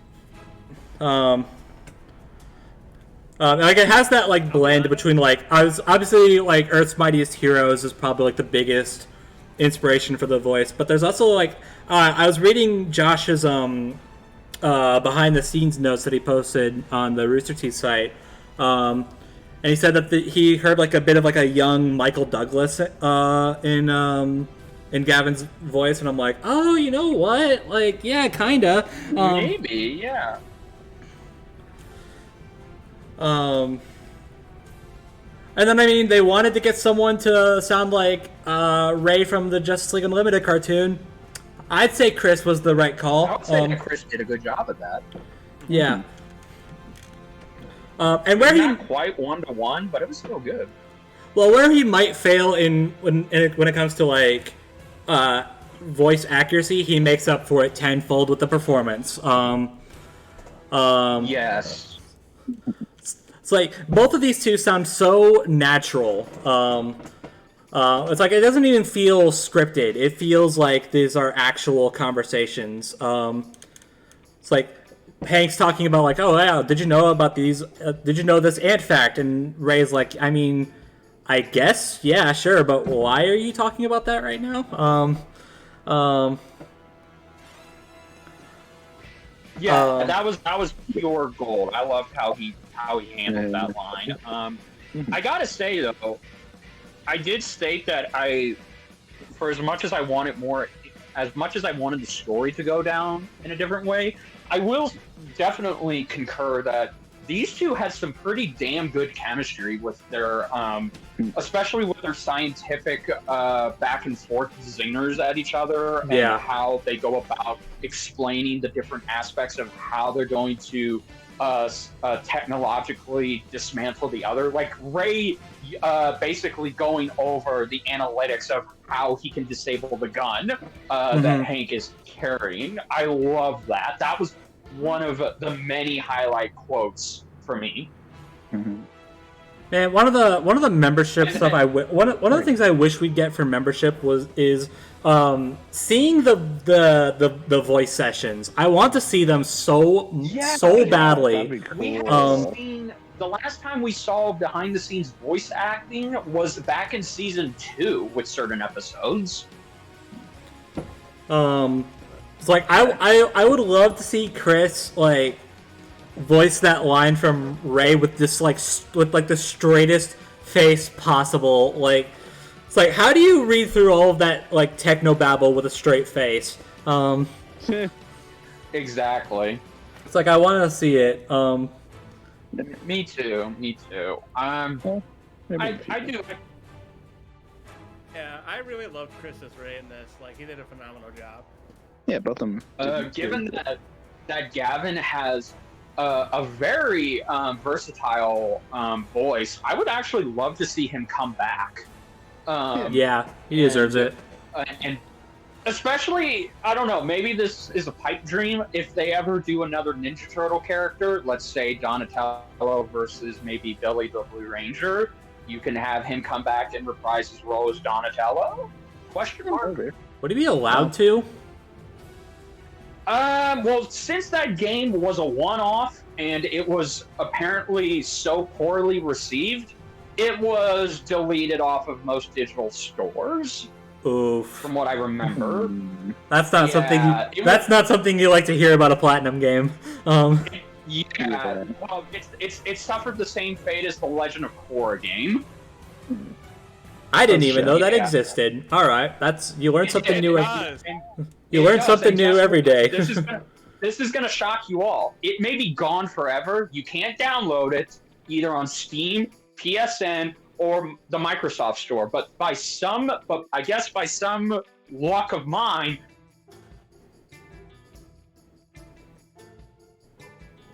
What? It's not bad, but it's just like I kind of wish you completely cut out. Exclamation and silence. Okay, what I was trying to say is I may be the only person I know of. I actually have a digital copy saved of the Legend of Korra Platinum game from back in the day. There you go. It's forever stored on my hard drive, so you can't take it away from me, Platinum. Nice try, assholes. Now while you're here, please make Metal Gear Metal Gear Rising 2. I mean, what? Yeah, we gotta wait till they're done with MGS3. That's true. That's true. Man. But, okay, so I also want to bring attention to something else because I think there was a chance we were just going to forget about this, but we didn't just get a new editor for this season. We also got a new voice director. Is she really that new, though? I mean, I guess. Well, okay, in terms of handling it's sort of new, but either way, the original voice actress, voice director, Melissa, Marissa, thank you. She confirmed on her Twitter account that last season was her final season doing the voice directing for not just Death Battle, but Rooster Teeth in general. And she would not be coming back for this season. So in her which makes me really wonder how voice casting is going to work for the season, but that's neither here nor there. Yeah, because her studio, she had the studio that reached out to people to do the voice acting. So I agree with Brobuscus, but anyway, so the person who is now taking over casting and voiceover duties is somebody by the name of Jeb Aguilera Kendrick. Okay. Yeah. So again, if they've done something before if they've done voice direction before, then okay, that's cool. But just judging on how they went about directing both Gavin and Chris, I would say they did a pretty good job. I'd say I don't think we have anything to worry about. It's like as to be expected of this community, when someone announces like, yeah, by the way, this episode of this season was my last one, like there's always some dude posting like that makes me curious, that makes me worried about the future, and I'm like, y'all need to chill. Like, Have more faith. Yeah, no. Have a I mean, little faith.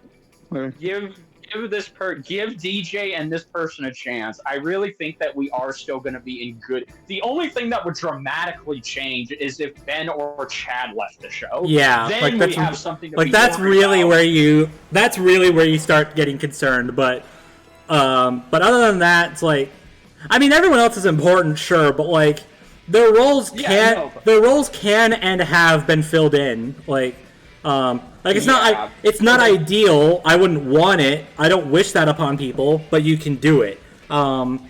Exactly. But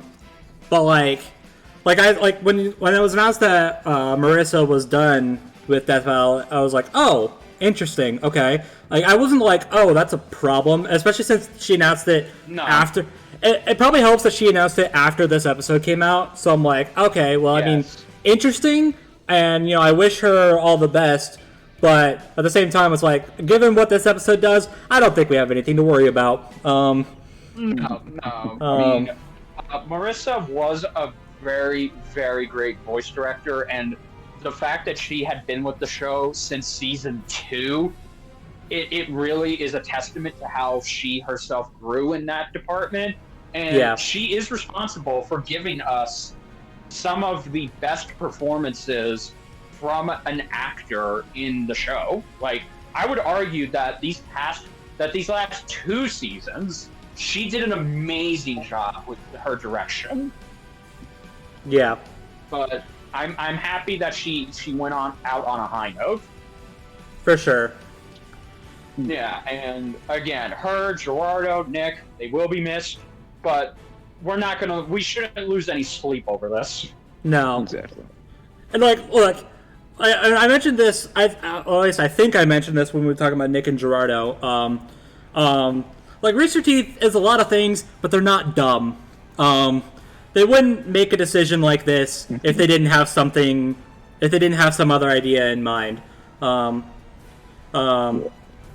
It's like they wouldn't just go ahead and get rid of their 2 main editors for a show if they weren't like, hey, so we have this other guy that could do edits as well, and we need to give him some work, so let's put him in. You know, it's like they're not short-sighted, is what I'm trying to say. There are a lot of things, but they're not stupid.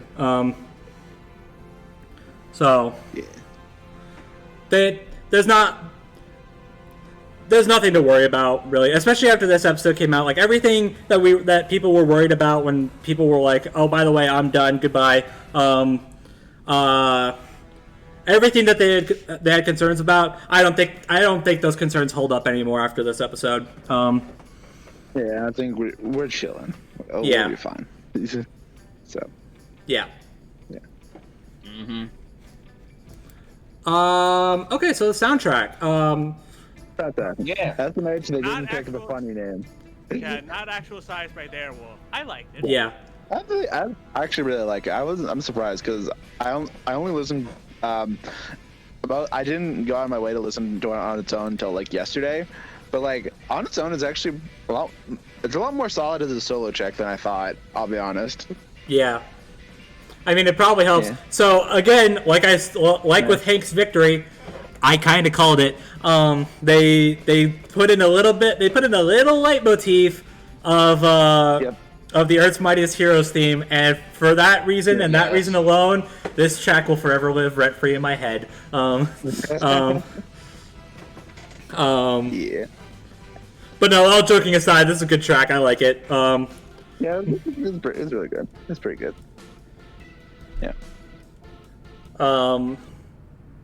So yeah, I think that's everything we need to cover about this episode. Yeah, I mean, the track serves its purpose, and yeah.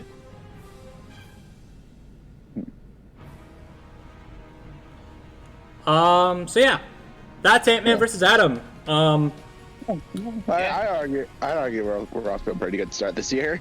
Yeah, honestly, for sure. There are obviously things to critique that we did before, but as a package, I think it's a very enjoyable experience. So, yeah. Yep, I am satisfied with this episode. Yeah. There you go. And I mean, in general, I know that, like, this is probably, like, this could be recency bias, this could be, like, but I'm just, like, so happy that this show is back. It's been so long. I agree.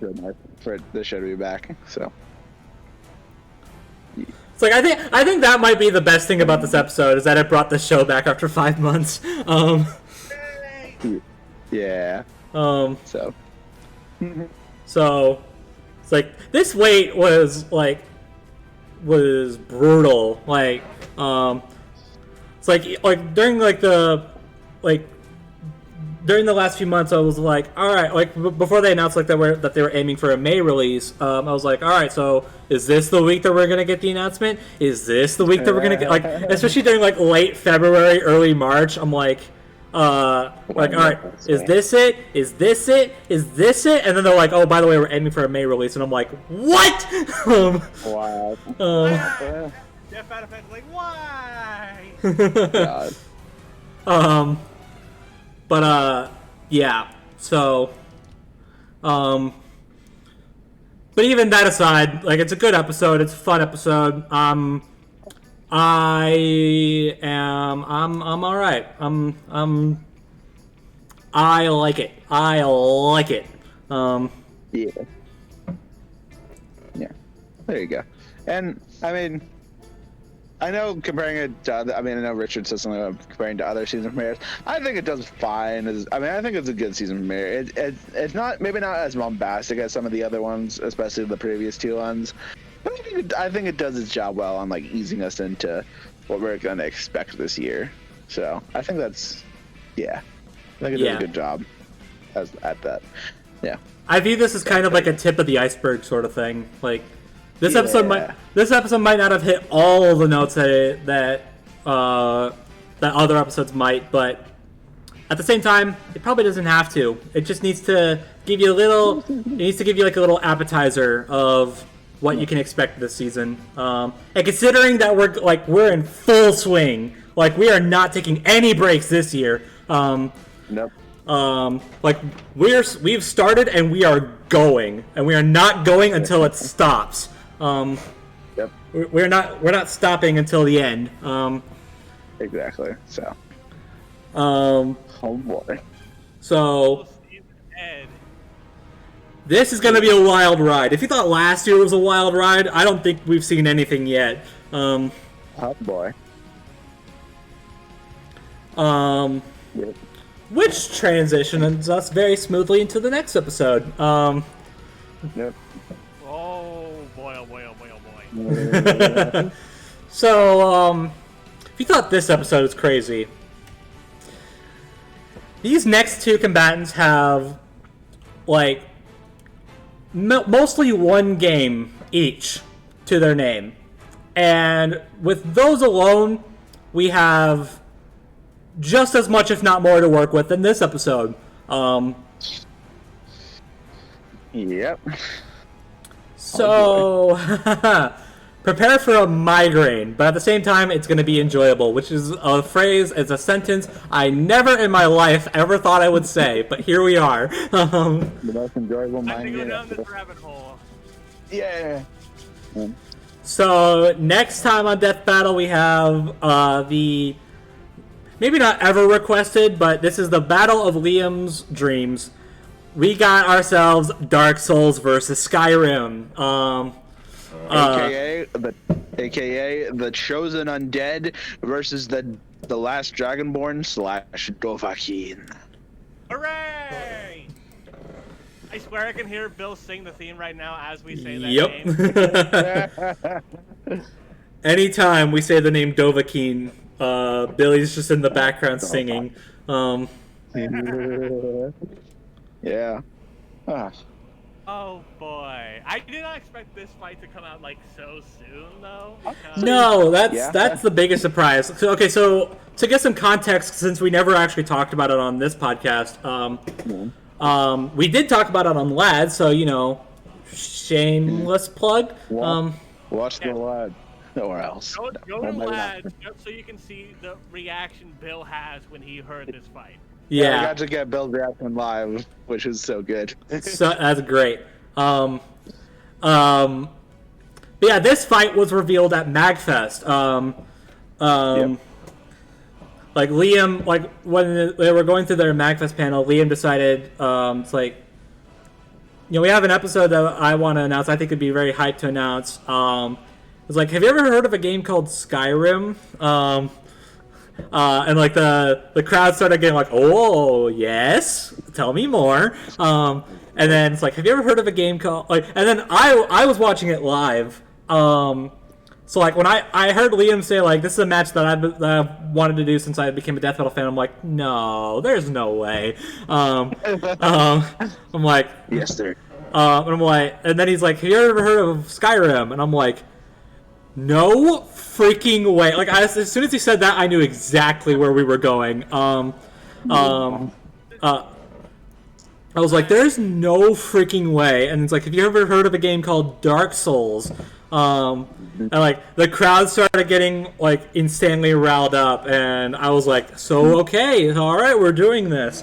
And I was excited. I was like blown away. I was like, they're actually freaking doing this. Like this is a fight that Liam's been talking about for years. Like even before he became a member of their team.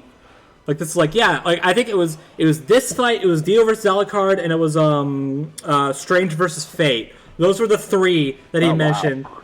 Those were the three that he mentioned that he wanted to see happen. Oh, lo and behold, all three of them happened. Yeah. All three. Finally, we have them all. I need to make that I make this analogy of sorts. It's like his own version of the Triforce in a weird way. Yeah. Strange versus Fate, the Triforce of Wisdom, Dio Alucard, Triforce of Power, and now this one, the Triforce of Courage. Yeah. There you go. Fitting. That's fitting. Yeah. So yeah, that's why it was revealed at MagFest, and I don't really remember what the point I was trying to make here was. Oh yeah. Yeah, I was like, when I saw that, okay, so when I was watching this episode, I was like, all right, what's next? And I saw The Chosen Undead, and I'm like, oh, well, okay. I got so shocked by that. Because I was initially thinking, okay, they're probably going to wait till September or maybe November because that's when the games came out. It'd be fitting. Nope, let's do it in June. Like I had a feeling this was going to be in the first half since this was the fight that they announced at MagFest. So I was like, okay, so it's probably going to be like somewhere in the first half. I don't know where. But to just have it be straight at the second episode, I'm like, oh, okay. It kind of like soiled my reaction a little bit, which I feel bad about because like I am genuinely excited for this. But it's like I guess I was expecting a match we haven't talked about, at least not for a few months. Like this fight was revealed all the way back in January, and I'm sitting here like, oh, we're getting the fight that we knew about instead of something new, so we get something new to talk about. I was kind of just like, well, okay, like I guess we're just doing this now. Which, I mean, to be fair, best to get out of the way early on, I guess. I mean, yeah, sure. Like, yeah, I guess. And again, I want to be clear. I am genuinely really excited for this episode. Oh, it's gonna be good. I just feel bad because like I feel like my reaction doesn't. Yeah. Doesn't. Yeah, it doesn't showcase that. Yeah, like, oh, well. I was more so just like, oh, we're doing this right now. Okay. So. Like, it's definitely interesting timing with this. Mm-hmm. Yeah. This MagFest was what, back in like November or something like that? January. Right, but still, like, do it like that, like soon after, means that They've been brewing this for a long time. Mm-hmm. Yeah. Sounds like it. So. This is gonna be Liam's magnum opus, I feel like. Oh yeah, for Probably. sure. And after his last, considering the quality and reception of his last stream match, yeah, I think we're in good hands. Yeah. Like I think he said he said at another panel at MagFest, like if you watched this is more for production, but I'm just gonna say it right now because it's on the mind. It's like if you watch Sauron versus the Lich King, it's like it basically has the same energy as that, but with a lot more rolling. Fun. Dodge roll memes. And I'm like, yeah, that seems fitting. And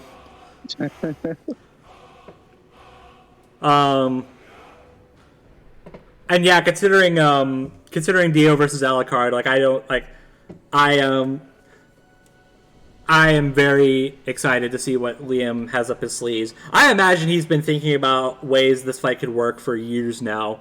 And I definitely feel like ever since they did like Hercules and Sun, they feel like, okay, we have the confidence in our research team to actually pull this off.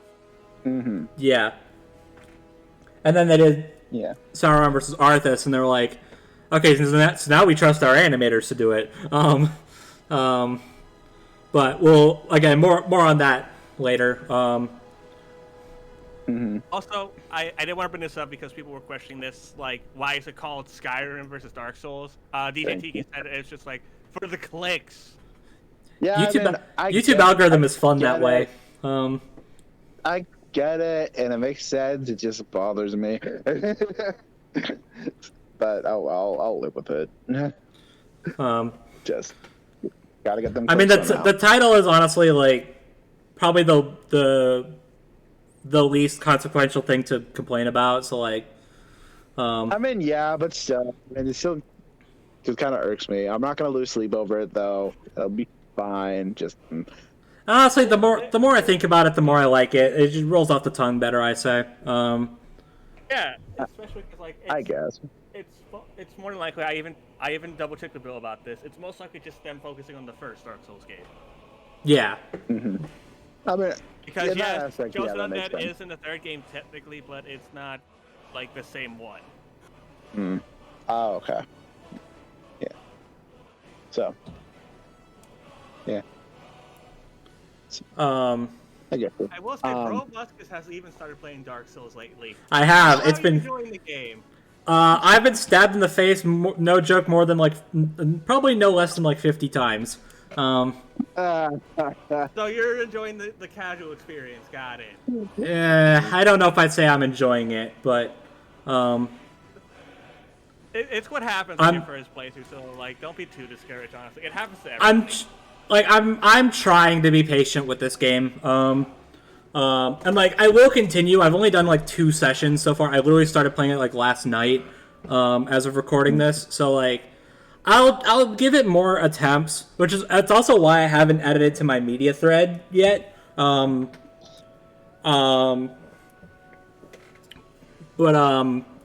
yeah, as of like first impressions, not the best. Yeah, well. But I'm trying to be as patient with it as possible. There are some things that do genuinely frustrate me aside from just, oh wow, I'm dying like 100 times. Yeah. So, but I guess if I look past that, like there were times when I was enjoying myself, but it has an incredible world and atmosphere. I feel like though. Yeah. But, oh boy, is this? If you guys think, oh, how broken can these characters be? It's bonkers. Oh, boy. Yeah, depending on how you might look, I mean, we'll get more into that into the debate segment, but depending on how you look at these two, they might be building themselves up to be some of the most powerful characters we've had this season. That we've had in a while. I had to get notes from Bill for today. Yeah, I mean, I'm looking at the blog, and it is very much not complete. Dear. Especially especially on the Chosen Undead. We have quite a bit on the Dragonborn, but Yeah. there's not a lot. There's not a lot noted here for the Chosen Undead, which I feel like is going to screw us over today. But Yeah, well. That's why again I was able to get Bill to hand me some stuff that we can go over. all right, that's good. So, I think it's fair to start with like the basic story, maybe. I'm trying to think of what's a good starting point for either of these two. This is like, I can go on and on about Skyrim, but I would put everyone to sleep. Well, before you do that, hey Richard, how you doing? You've been awfully quiet since we started talking about this fight. You still with us? Yeah, I'm still with you. I hate to be that guy, but I am abstracted from this fight. I couldn't be more abstracted if I tried. Okay. I have always been fascinated by the world and the concept of Dark Souls. My first introduction to it was many years ago, watching Mike Matei talk about it. And I did eventually play it at some point. I never played it to completion, but I did play it and I loved it, but I never got around to finishing it. And I thought about doing that, but I'm more invested in the idea of Dark Souls, and I've definitely played games with those same mechanics. You know, Jedi Fallen Order, for example. Yeah, so I played Jedi Fallen Order, so Yeah, so like, you could be thankful for Dark Souls and for games like that. This was their granddad, essentially. Oh yeah, and Dark Souls wasn't even the first. Technically speaking, Dark Souls was a sequel to the first game that came out, Demon Souls, if I'm remembering. That sounds about right. If I'm remembering correctly. But Dark Souls took on a new identity of its own, and I was like, okay, I like that. I'm more invested in the Dark Souls element of this. Now, granted, I never made it to the Chosen Undead, so there lies, you know, my lack of investment on that end. So now, essentially, you're just saying you never played the first Dark Souls. Got it. I did play the first Dark Souls, but I never made it that far. The Chosen Undead is literally who you play as. Oh, okay. It's been so long. So then, yeah, there you go. So I have investment. So I do have investment. Thank you, Sean, for clarification. I will say I did also buy Skyrim, but I currently lack the disk space to install it, so I'm working to get past that. But as of right now, I have not played Skyrim. That's a great transition. I know of Skyrim. I know how popular it is. It's not just a small game that has been talked about here and there. No, it's a giant fucking franchise. It's right up there with Elder Scrolls, The Witcher, and some of the best. I hate to be the Skyrim nerd, but I'm gonna have to be. Sean is the actually guy here. I'm allowed to be. Skyrim's sending me the 5th installment of the Elder Scrolls series. Well, there you go. See, again, this is how much I don't know. So, again, please forgive my lack of knowledge on that. But there you go. we live on the internet. Skyrim is referenced a lot. I mean, yeah, it's kind of hard to avoid Skyrim if you've been on the internet for the past however long. Okay, you can call me the Ducko of this situation. I know nothing about. Ducko. I know nothing. Yeah, I don't know anything about Skyrim or Elder Scrolls. It's just. I know it's a very popular gaming franchise. I mean, for God's sake, it's won Game of the Year so many times. I mean, last year it went head-to-head with God of War Ragnarok, for God's sakes. It also helps that it's on literally everything. Exactly, yeah. So I know it's out there. I've just never thrown myself into it. You could probably play Skyrim on your freaking microwave. Like at this point, I wouldn't be surprised. Brobuscus, don't give Todd Howard ideas now. Exactly. Exactly. So yeah, when I heard this fight was happening, and now knowing that it's been Liam's most requested fight that he's wanted to see since before he joined Death Battle, it's very good, and I already know that he's basically very much like Alucard versus Dio. He's gonna have his hands all over this cookie. But yeah, actually, honestly, he honestly has more of a grip on this one than he did Dio versus Alucard because not only is he directing and writing this episode, but he's also the lead researcher on the Chosen Undead. So there you go. So I'm just, it's never been a fight that has particularly intrigued me because, again, I have no investment into the world of Skyrim or Elder Scrolls. Now, granted, I haven't played all of the Dark Souls games, but the fact that I at least have played it, that means that, okay, I can agree with everybody who is on the prospect of going for Dark Souls. The world and fantasy element of Dark Souls is very good. I love it. Okay, you're talking to a guy who one of his favorite genre has always been the King Arthur genre. I love those early 910 1000 I may be butchering the years. So the medieval knights, basically. Yes, thank you. I've always loved the aspect of medieval knights, dragons, fantasy, witchcraft. So much of that shit has always intrigued me, and I really like that. I mean, hell, I wouldn't be surprised if Star Wars was actually a good way for me to get into that, because what is Star Wars if not a fantasy medieval type of environment? It's more or less the same thing. It's like, okay, but now the knights are, they carry laser swords. So I guess it's always been there with me. But I don't know. I guess this is coming down to a case of I want to see what the episode will be.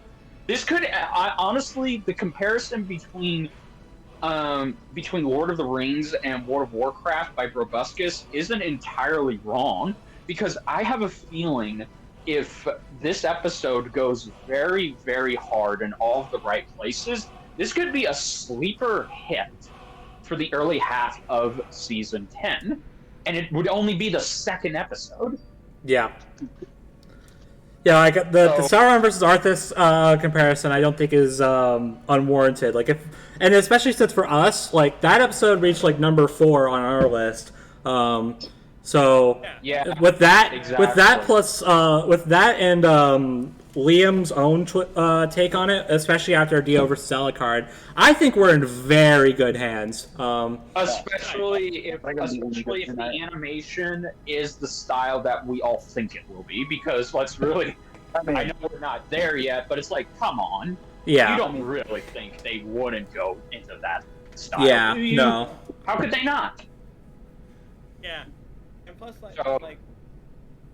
just how iconic these games are. Like, when people hear the words of these games, they think of like so many fond memories, so many memes. Both of these games came out in 2011, 2 months apart from each other. Yeah, so they're very much but Sean is definitely right, and even I can't deny that. As somebody who isn't the most hardcore of hardcore gamers, even I can attest to that. It's like, yeah, you talk about these two games, they're the leading faces in the genres they represent. They very much are Shakespearean in terms of how they are, in terms of what they are as games. Hell, especially Dark Souls. There's a reason there's a genre called Souls-like games. Yeah, the Soulsborne genre. Mm-hmm. That doesn't scream, oh hey, I made an impact. Yeah, it's like Dark Souls, Demon Souls, Bloodborne. Like hell, even Sekiro falls under that. I was gonna say, what about Shadows of Mordor? But no, that just copied. That just copied Arkham, even though on paper it is basically taking some inspiration from the Dark Souls and Elder Scrolls, mechanics in terms of how it's done. And with Skyrim, like first-person RPG games, especially in a fantasy setting, this is the game that kind of revolutionized that concept. Yeah, in the same way that Doom revolutionized the first-person shooter genre. Yeah. So I'm very much looking forward to learning about them, but I have absolutely no investment in both of them together. It more or less is one apart. And I do not feel like that makes me qualified to fully talk about how excited I am, because I'm only half excited. And I feel like that's just not what it should be about. I should be excited about both the franchises, but I will say this. I am excited for the fans for both of these series. Like, this is an argument that I definitely have seen pop up from time to time over the past couple of years. I mean, Sean hit the nail right on the goddamn head. Both these series came out the exact same year, months apart from each other. It's very much, they are the Alex and versus Cole of their respective series. So the timing for this to be here, I actually think it's warranted. And especially since Dark Souls the first game did get a modern remaster on next-gen consoles. And yeah, which is the one I'm Elder playing, Scrolls, by the way. As I said, yeah, and Elder Scrolls went head-to-head with PlayStation's own exclusive last year. I think that shows that the community and the fan base has just grown bigger and bigger. So I think that this episode, hear me out. I will make a bold prediction. If I can make a prediction about anything, I can make it about this. I think this episode could be on the trending potential. I could see this episode trending in the gaming section, and I could see fans turning out for this episode. Now, whether or not the outcome will be right and it'll be handled correctly, that's up to y'all to tell me. Because I can't give anything.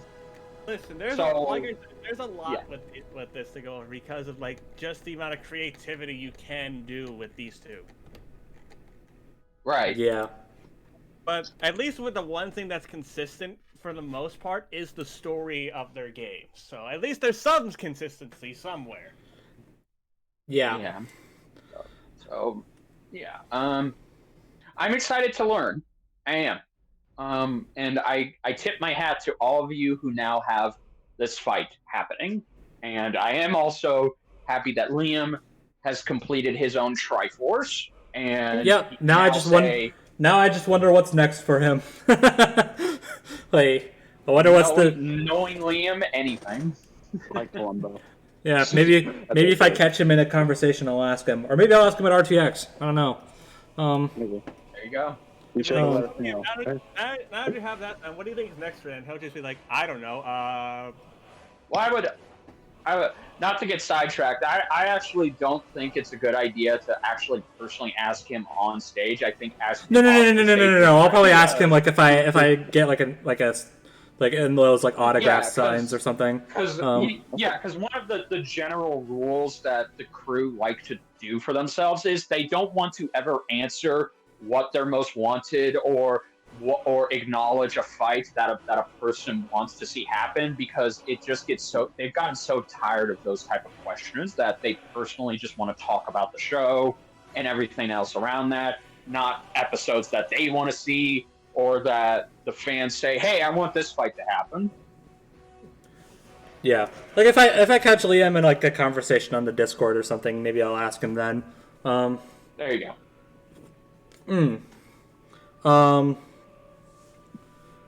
So okay. I guess production now. There you go. Yeah, production. I mean, come on. Really? Is it really? I mean, to quote Alucard, really? It's a 3D. It's going to be a 3D fight. I mean, yeah. How could it not be? Yeah. I mean, to be fair, with the sprite team, I'm sure they can make it work in a 2D sprite form. Okay. I have seen Origin make a sprite for Chosen Undead before, so it's not entirely possible. Yeah, no. But also, like, come on. Yeah, like, that's the thing. It's like, could it work? Like, Could it work in sprites? I know Sure, but come on, like, few sprite like fights, like for example, Franklin versus Leon could have easily been 3D. It wasn't. It was fun, but it worked out. Like, come on, with this one, I feel like it's 3D or nothing. No, very much like Sauron versus Lynch King. How could it not be 3D? Because when you get into these medieval type of fights, they can't work in a sprite setting. I'm not saying you can't make sprites of them, but actually picture this playing out in your head with sprites. You don't get that same awe and wonder that you've come to love about these games if it would be in 2D. It just can't be done. Right. I think that if you want to take advantage of the worlds, the spells, the many tools they have, and everything this fight has, you have to go 3D. And I think it would be no more appropriate for the dad team to go ahead and take advantage of. I mean, because again, they had so much fun. I could tell they had very much a great time working on Sauron versus the Lynch King, and just how that opened the doors. That really did open the doors to what this fight could now be. Yeah. Again, the biggest request I have for this fight: ragdoll physics. Yes, I agree with that. Yeah, I was playing it today, and I was just kicking like the corpses of my enemies off the cliff. I'm like, this is giving me a really good time. Like I'm just like, and they just fall down like ragdolls, and I'm like, hell yeah! Like, I'm always a sucker for ragdoll physics. It's like one of my favorite games on the PS2. The Transformers Armada tie-in game. It's like one of my favorite. Oh yeah. It's like one of my favorite games on that console. It is filled with ragdoll physics, and it is great, and I love it. So whenever I see them in other games, I'm like, my inner like 7-year-old who first played this game was like yeah. Bingo bounce. Yeah. Yeah. So yeah, I need that in this episode, and I will be very satisfied. Yeah. I mean, oh, sorry, go Sean. I was gonna say, like, I know Bro knows the researchers, yeah. Yeah, it's Liam for Dark Souls and Ultra for Skyrim. What? Liam's working on this episode as a researcher since what? Brobuscus said that. Yeah, I know. I'm being sarcastic. Oh, dude, okay. Imagine the shock of people. It's an audible gasp moment. Yeah. Imagine the shock people would have had, though, if it was like, actually, Liam's researching Skyrim. Everyone's just like, what the fuck? Yeah, because like Dark Souls is like his favorite game ever. So, or one of them anyway. Yeah, imagine. Yeah. He even said it. He even said it, Magfest, like, I'm gonna throw as many Dark Souls memes into this episode as I can. Yeah, we get the "You're finally awake. Let's go." Yeah, there you go. There you go. And then the sun pose. There you go. I find it funny they use the memes when they reveal it. Yeah, they use the memes. That was great. And Skyrim's being done by Ultra today? Yeah. Mm-hmm. Listen, this rabbit hole is a deep one, Ultra. Good luck. Good fucking luck. I mean, the dude has notes on like the entirety of the Dragon Ball franchise, so I'm not too worried about him.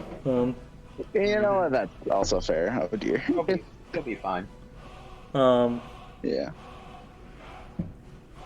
I will say one meme they absolutely have to squeeze in if the Dragonborn wins is the "You died" screen. Like they like if the Dragonborn if the Dovahkiin wins and that's not in there, then this episode is a 0 out of 10.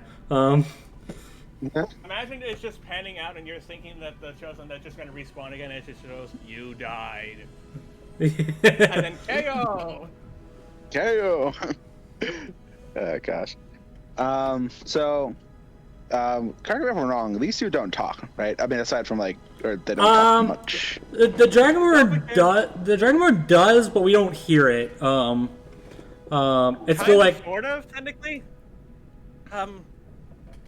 Mostly because of, the whole grunting, the swinging attacks and everything, and of course, something we'll get into later. Yeah. A little bit. Okay. Well, I'm just saying. And there are text.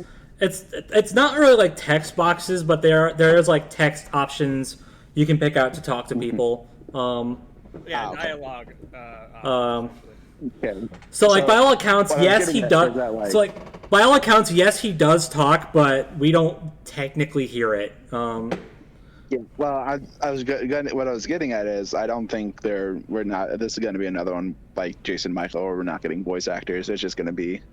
I mean, I don't know. They might, but I think it would just be better. Oh.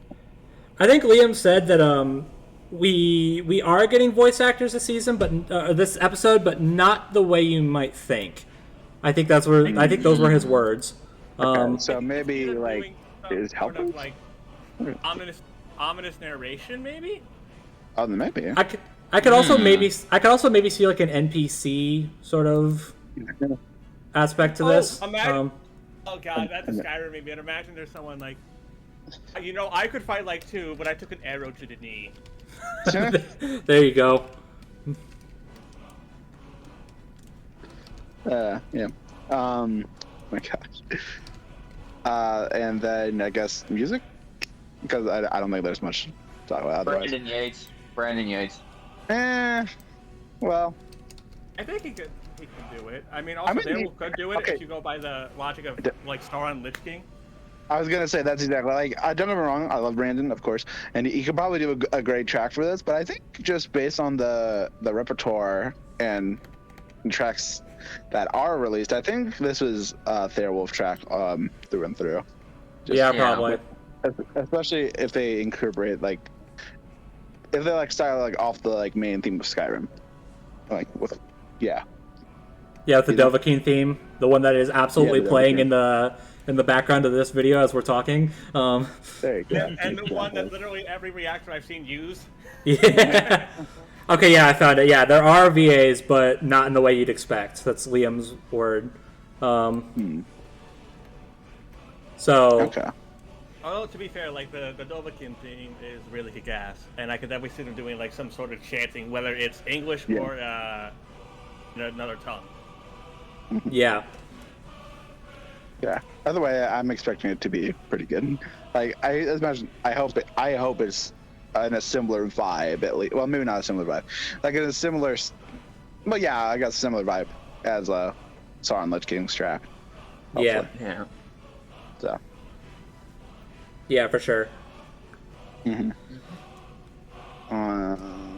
Yeah. Is that all for production? I think so. All right. I mean, we know we're getting someone else to edit this time instead of Tiki. So Yeah. I'm curious to see how they'll handle some effects for certain things. I'm sure they'll do fine. Yeah, apparently Tiki said that he's excited to see his work. So, or he's excited for us to see his work. I mean, All right. Yeah. So who the heck is winning this? That's a great question. Where should we start? At the beginning. No, I'm just kidding. I abstain from who I'm going with. I will do a coin flip for you. I guess. Yeah. I'll wait till the build up of the episode. When the episode comes out, I'll make a prediction. Well, let's talk about this. Just get everything out of the way, and then by the end we'll come up with something. We gotta have an answer, or at least something. We have to have something. Yeah. So I guess you want to start with stuff for Chosen Undead. And sure. It's Dark Souls versus Skyrim, right? Right. Sure.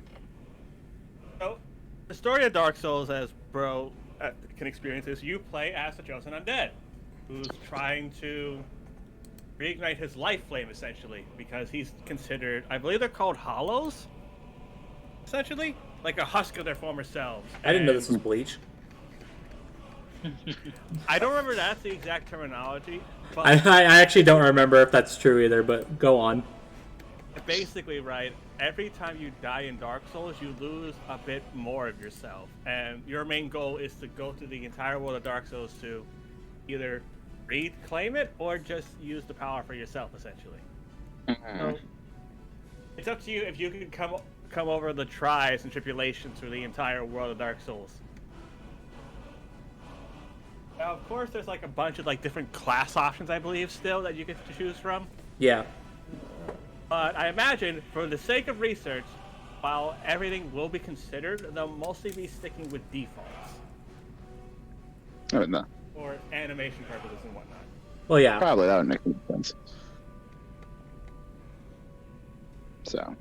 So, in the world of Dark Souls, the Chosen Undead is considered a expert with melee combat, but surprisingly, and I forgot some of this was there, also is a wielder of magic. Yeah. I believe that's true, yeah. Chosen Undead's weaponries include, so according to the notes I have from Bill here, the Chosen Undead could wield swords, bows, staffs, shields, greatswords, and battle axes. Wow. And Lord knows there's a lot of them. Right. So, but it's typically like what you would expect in a medieval kind of fantasy arsenal, as far as like most weapons go. Yeah. There's just a lot of options you can pick from. And I think obviously all of them are going to be like considered and included, but for the purposes of I mean, a lot of them are probably not that useful. Like, you know, there's some that are just their swords or their clubs or their maces or whatever. It's like they're neat and all, but they're pretty basic. But from what I've gathered, a few of them have some like unique properties to them, or like just the strongest ones. Right.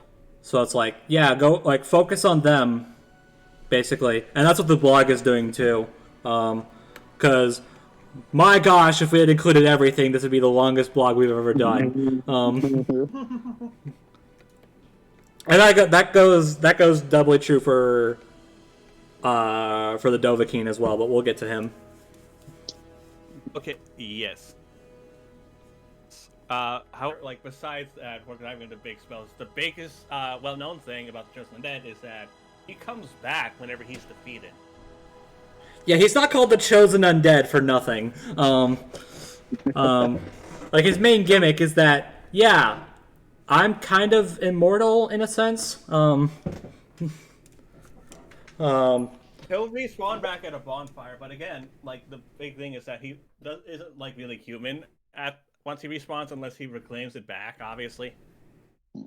Right, like, he doesn't get everything. He still has his items, I think, but, like, Right.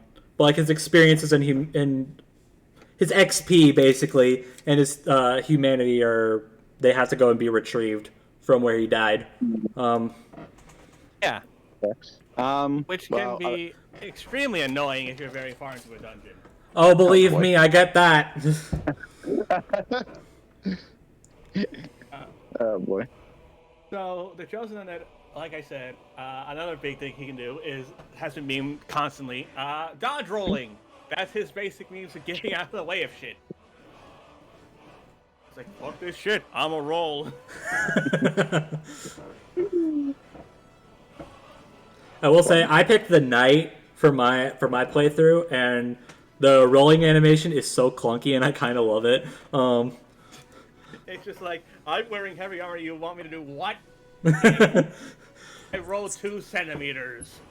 Yeah, just like he like slams down on the ground, and the sound design is so great. It's like it's just like, it's so stupid.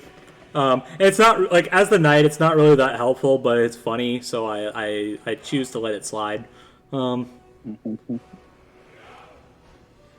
Yes.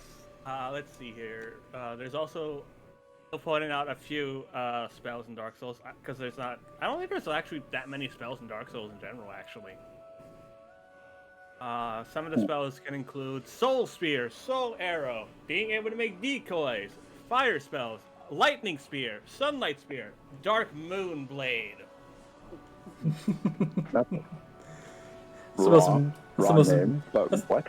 the most medieval weapon name I think I've ever heard. Praise the sun? No, praise the moon. Praise the moon. Yeah, also Undead's magic is definitely an interesting one. Like his decoy spells, for example, it acts more so like the Pokemon move Substitute, if you're familiar with that. Okay. Whereas it'll take damage for you, but then it breaks, but you don't actually hurt yourself at all. Interesting. And he's also got a healing item called a flask. Yeah, those things come in real handy. They restore your complete vitality, health, stamina, and I believe mana. Just like, well, down the hatch. Yeah.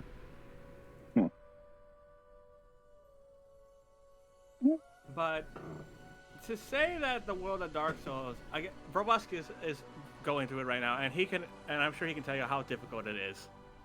There is a lot of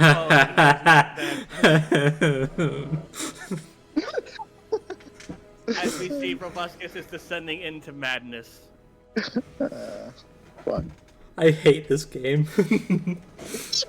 Maybe is it one of those games where if you beat it, you'll be like, yes, I beat it. God, I love this game. Maybe. I don't know. I beat that. Like, I beat one giant monster and I felt good about it, but that was most likely the boss to be getting called the Asylum Guardian or Asylum Demon, right? Something like that, yeah. And then I got to the second one, and it was like Taurus something. One of the things that it like pushes you to do is like climb up a ladder, drop down, and stab it in the face. As you do. So I was like, oh, okay, this fight will be pretty easy. Then I'll just like continuously climb up the ladder and drop down because it takes off a massive chunk of its health. So I'm like, oh, okay, cool. I'll just like continuously loop around, like climb up the ladder, drop down, stab it in the face, rinse and repeat until it's dead, right? Then its legs started blocking my path to the ladder, and it quickly killed me. Oh, wow. You're like, well, shit, splat. And the bonfire was miles away, so I had a long trek to get back. And then I ended up dying on the way there, so I'm pretty sure all that is lost now. So I'm like, well, that's a lot of experience points that I'm never getting back. Thank you, game. Well, at least you beat it eventually. No, I didn't. I never got back to it. Wow. Okay. Damn. So, besides the Asylum Guardian, the Chosen Undead has gone against a variety of different things, like gargoyles. No, not Goliath from Gargoyles, Richard. Don't get any ideas. Well, he's not even here, so. He's still muted? Bummer. He's deafened. He's not even muted. He's deafened. Okay, so he's not gonna care about the debate. I get it. I'm probably gonna flip a coin for him. Yeah. The Chosen Undead has also gone against something called a ceaseless discharge. Pretty interesting. But he didn't pay for his food? What food? How can he eat? The man's got no stomach. He's dead. Okay, fair enough. A giant demonic centipede. Oh. More fear of bugs. Awesome. Hell yeah. Bugs. What's funny is that I think this is the fourth G1 blog in a row that we had to deal with some form of like resurrection. Yeah. Yeah, that's right. I don't know. I don't know if we. I don't know if we have the time today to talk about the bonus blogs we did. I want to talk about them actually. All right. Well, let's continue on with what we got here. Yeah, but it's funny how that works. Of course, I can look deeper into certain spells of the Chosen Undead at certain points. But other things that he's beaten is dragons, the Great Grey Wolf, which is Big Doggo. Big Doggo. Huge. He also was able to defeat some three most impressive things that I have right here are this guy was actually in that next time trailer, the Knight of Artorias. He actually did beat Praise the sun. He defeated Artorias at one point. He went on to defeat Gwenlord of Cinder, who is considered the most powerful warrior for the Dark Souls game. No, jeez. But probably what I think might be the most impressive victory he's done is when he defeated the Four Kings. Because as Bill puts in his notes here, Four Kings can distort reality. All right. Yeah, that's. It's bonkers, but it's most likely due to, of course, the magic in the Dark Souls world being, on that level. I mean, if it can bring people back from the dead constantly in an undying curse. Yeah. And yet, through all of that, the Chosen Undead still kept on going and still kept on fighting, never giving up, and just learning every time he died from his mistake on what to do.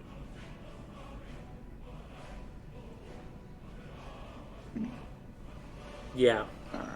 Do we have any questions so far about certain things from the Chosen Undead? I have one specific question because it seems like, from what I've heard, just what I heard, at least this is what a friend said when we were talking about it. So okay, so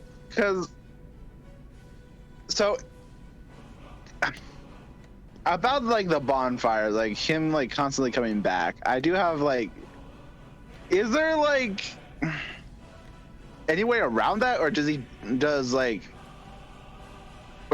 the bonfire have to put out? Because it seems like fair to. The thing is, there is a caveat to this, and Bill pointed this out. Okay. If you destroy Chosen Undead's soul, then he can't come back. Okay. Yeah, like the Chosen. Your character. Spirits when you kill things. Yeah, your character in Dark Souls, like obviously they can die, but they'll always respawn back to wherever the nearest bonfire is. That could either be right behind him or miles away, but that's neither here nor there. Okay.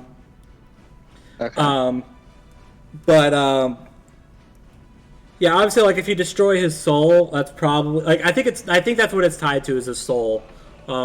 Because so if the Dovahkiin has any way to destroy the Chosen Undead's soul or take it away or something, then that could be GG's right then and there.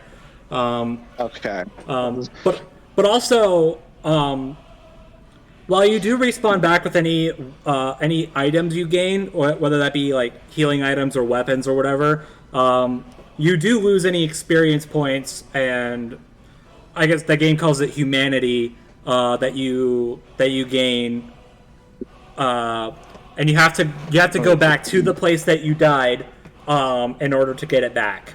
Okay. So that could be that could be a big caveat, and I mean if the Dovahkiin has any way of destroying or taking his soul, then that's really just GG's. But yeah, okay, because I don't know, it just seems kind of. I mean, I could be this. I don't know how Deathmetal's gonna. I'm sorry. I'm still not fully knowing stats of power output wise exactly for. Yeah, that could be another thing too. Like if the Dragonborn is just that much stronger and faster, then I don't think resurrection is really going to matter at all.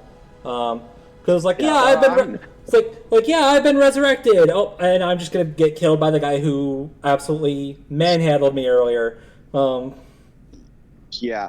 Well, I'm just thinking if the Dovahkiin turns out to be stronger statistically, and I don't know, it just sounds like, because okay, if he doesn't have a way to take his soul, does would Death Rattle just say the chosen undead could just respawn indefinitely? Because that seems a little unfair. So you know what I mean?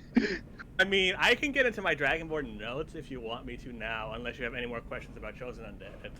I mean, that's just the main one I've heard, is because that's Because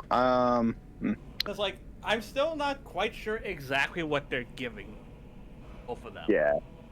Is it straight up everything, for example? For research purposes, I'm pretty sure it's everything. Okay. Okay then. So, I don't think we have any questions about Chosen Undead's abilities and what he's done. I mean, everything adds up. Yeah. So. At least yet. If you need, I can look up stuff that Bill has given me if need be. Yeah. But I do have a good amount of notes on the not Chosen Undead, on the last Dragonborn. Oh boy. Fun. Oh. Shall I begin with the Dragonborn, or? Yeah, sure. Just try to breeze through it. Yeah. Okay, so like the Chosen Undead, where you can pick classes, you can pick a certain race for the Dragonborn. For research purposes, I imagine it will be sticking with the default, which is the Nord. Yes. Okay. And races in the Elder Scrolls universe give you a passive ability and an ability you can use once per day. For Nords of Skyrim, they are resistant to frost damage, as well as have an ability called Battle Cry, which makes people flee from them for 30 seconds. Oh. That's handy. So the Dragonborn, after he kills his first dragon, he absorbs a dragon soul. Dragons in Elder Scrolls are considered extremely powerful, and it normally takes an entire army to beat them, but yet Dragonborn was able to do so pretty easily.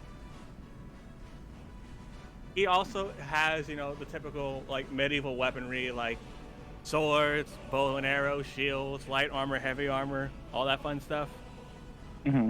The only thing I didn't touch on is perk trees, really, because that's another deep dive into everything, so I didn't touch perk trees. He's also got magic of a wide variety. Oh, hold on. Oh, gotcha. Richard posted something, so I was just taking a look at that. But he's got 5 different schools of magic he can channel from. That being illusion, alteration, restoration, destruction, and conjuration.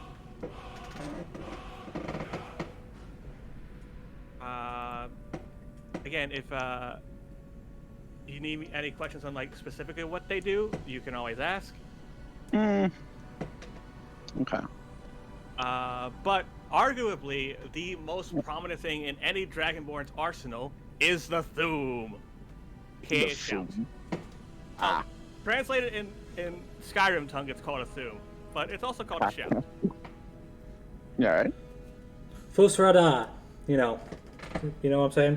Yeah, that's the first one that I think most people know. That is unrelenting force. At full power, it can blow enemies away.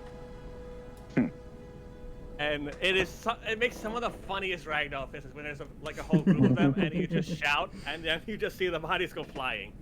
Whee.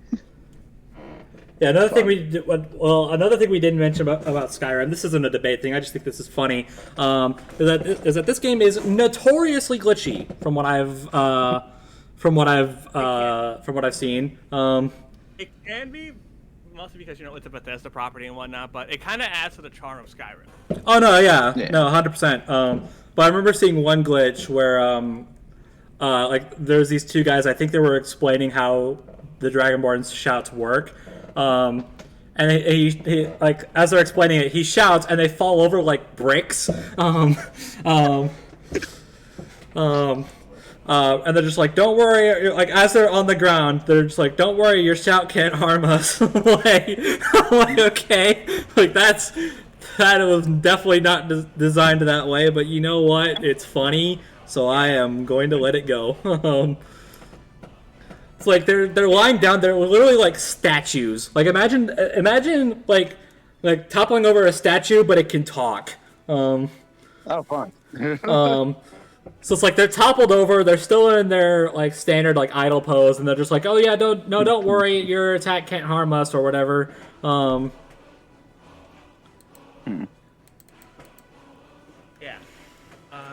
That's it's just the most insane. of what I remember about this game. I'm sure you could find like a million different. I'm actually looking it up right now. I'm sure there's plenty of glitches in this game that are still probably there. There's probably a lot of compilations you can find. Yeah, there's so many, but it helps make Skyrim hilarious, especially with the physics in the game. Mm-hmm. Yeah. There's also fun shouts that sometimes I rarely use them because the biggest downside of a shout is the cooldown each of them have. Each shout has a varying cooldown. Its longest shout to cooldown is Storm Call. You know that whole Devil May Cry song from Victor Vorba? Yeah, he can pretty much make the storm portion of that with just a shout. Oh.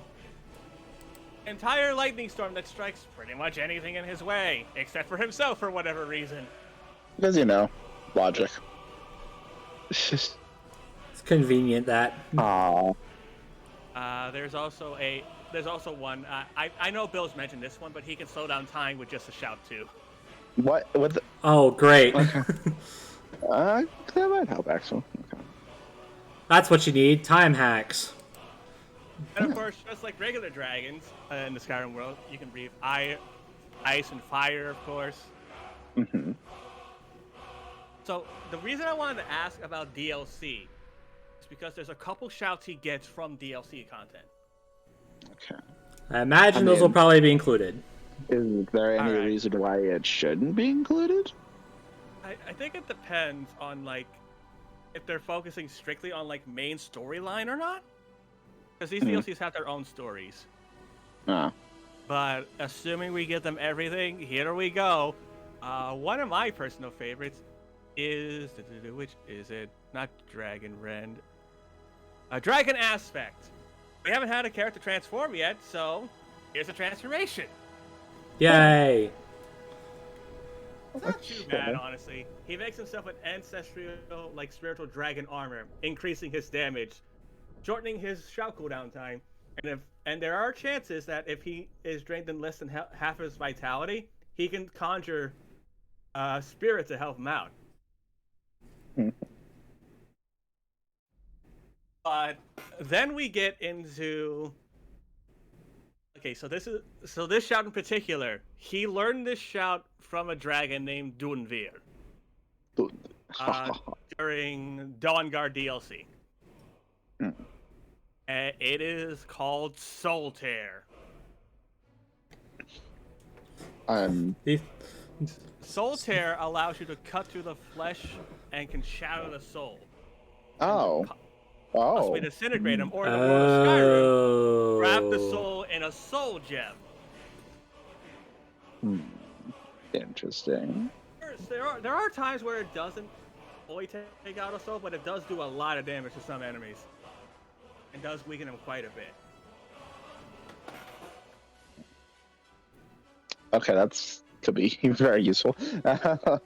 Which again, if they're giving the Dragonborn everything, then you can technically give him Soul Tear. Or if they want to specify a rule of shout you can logically obtain, technically all you have to do is just help out Dunvir and just summon him 3 times and you get the shout that way. Okay. Again, each shout has a varying cooldown of everything. And the Dragonborn has done some impressive things outside of that. For example, he's been able to defeat a Vampire Lord. Although the Vampire Lord looks fucking dumb.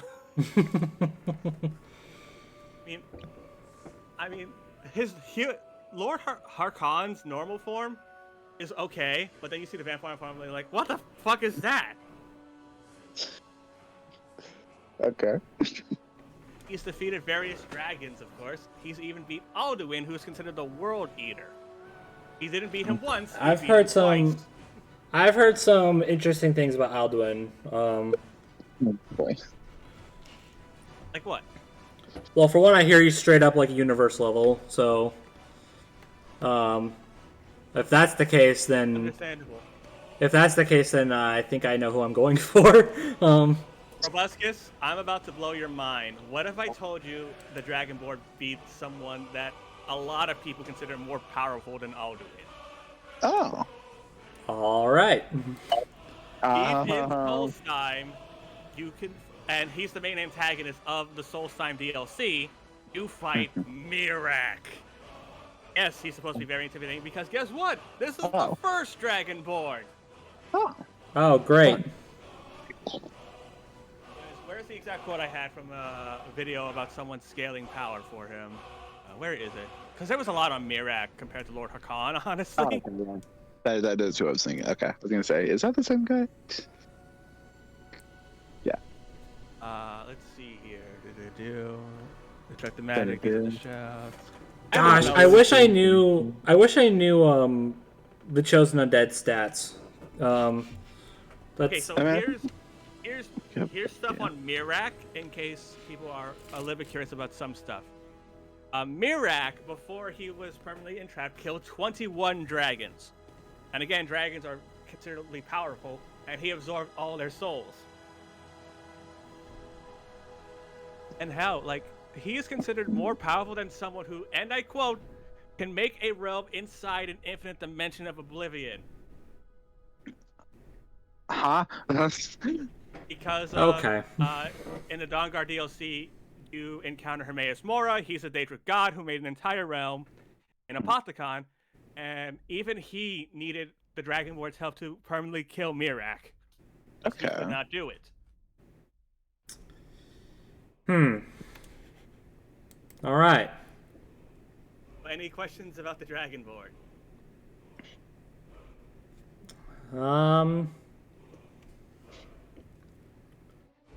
Can't think of any. Nothing that comes to mind.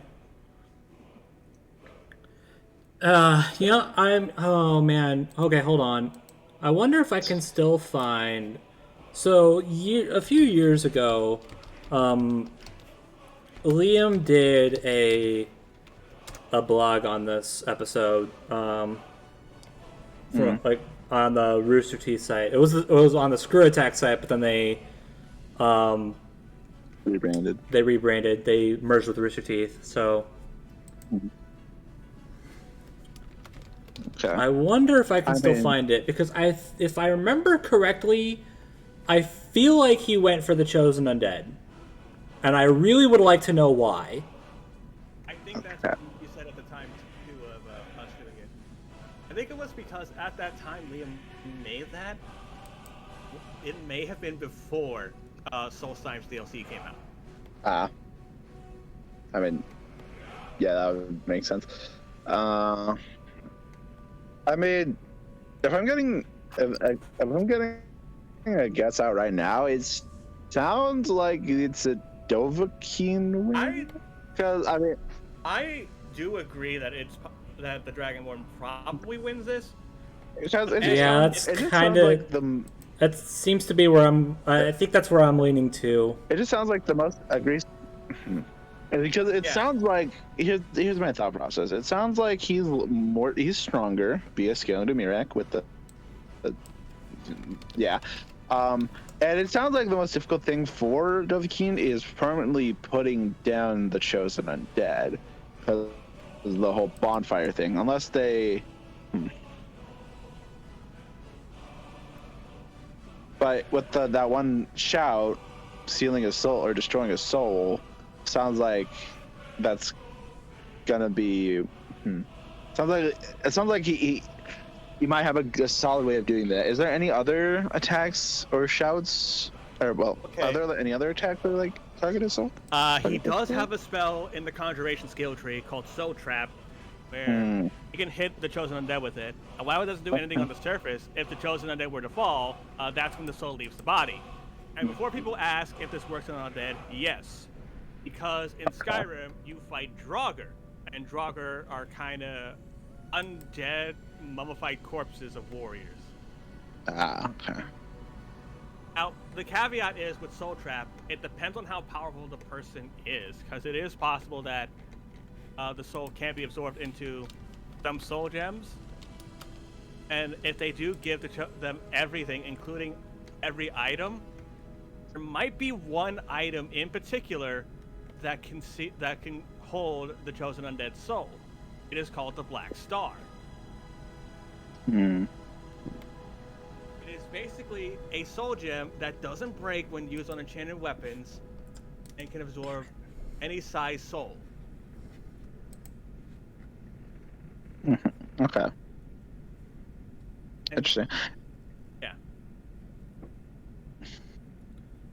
All right. And how strong? How strong did you say chosen? You said like he fought someone who. Wasn't undead. He's fought a lot of people. To be specific, he's fought. I think you were probably referring to the four kings who can also distort reality. Yes, that's that exactly. So yeah, I do think that that you could put them on even terms, in a way, if you want to scale Mirak and compare them to like the four kings essentially. Yeah. Although, sounds if you want to get technical about it, and there are four kings that it takes all four of them to restore reality, then by technicality, it might be that Mirak might be superior. Yeah. That's what it's sounding like, at least, just based on that. Yeah, I think I'm gonna go for the Dragonborn. I'm not gonna be surprised if there's something I missed, but Yeah, that's kind of the thing. Like, I wish I knew. Like, there's a lot going on here, and I just kind of wish. I kind of wish I knew more. It's like more on the Chosen Undead, especially. I've seen a lot of discussion on the Dragonborn, like how he scales to Alduin, who's universe level, so therefore he wins. But it's like I hear. I'm surprised a lot of people are trying to scale him to Alduin when the second time around he does need help to beat him. Well, I think it's the Mirak thing that you mentioned, like the Dragonborn Mirak killing him. Yeah. Who's arguably more powerful. That helps And justify also the scaling. Yeah, and also who had better control of the Dragonborn powers. Yeah. Anything for speed on either of these two, out of curiosity? Bill has brought up there are light speed feats for the Chosen Undead, but the Dragonborn also has one. It was in our podcast where he shot an arrow at the sun in a matter of 5 seconds. Oh, great. So real Heracles situation. I am going to give the edge and speed to the Dragonborn, technically, because of slow time. Oh, yeah, that's true. Okay. I know that you can't technically use a shot one after the other, technically. If you use Dragon Aspect, that only has a 5-second cooldown, even with all 3 syllables afterwards. Technically speaking, you can use a shout after you get Dragon Aspect up, and it helps shouts cool down faster. So the question is, can the Chosen Undead A, avoid some of the most powerful zooms from the Dragonborn, and B, can he put them down before the Dragonborn gets a chance to use one?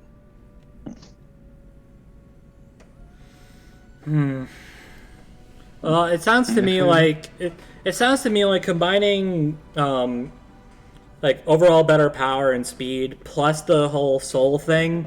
It's like the Chosen Undead. It seems like it seems like his greatest chance of victory right now is continuously come back until eventually you get until eventually you find an opening and win. But it seems like not only is that not a very viable win condition, but it also seems like the Dragonborn has an answer to that. So yeah, which is definitely what matters. Like, if they're gonna be like, okay, so no DLCs count, he has to spell in base game. So he has multiple options for that specific win condition. yeah. Yeah. So yeah, I think I'm putting my chips in on the Dragonborn for this one. Yeah, sounds like it. Yeah, same here. And Sorry, Bill. I convinced almost all the bros to pick the Dragonborn. yeah, well, I'm gonna do fair. Both sides did really good. I mean, I can tell Bill did his research. So. And just wait until like I don't know when our podcast is coming out for that, but this was definitely the most passionate we got, like researching these two for our 60 seconds. I can tell. I can tell you guys are a bit into this one. Both of you guys. I know we're nerds. Hush. Nerd. Nothing wrong. Okay. Hey, do you realize we're all nerds here? Don't lie. Yeah, Don't true. lie. Wouldn't be here if we weren't. Exactly. I am curious if Richard will go back and listen to this when it's fully out, and make a decision then, or if you want to flip a coin for him. I'll go back and make a decision based off this, but I also just want to see more when the G1 blog does their own thing. Okay. I mean, the G1 blog puts out a lot of information that can help, but you definitely just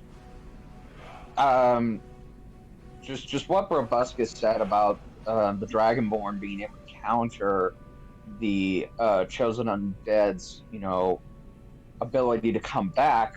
It does sound like that's a big advantage, and that is leaning me towards the Dragonborn. Okay.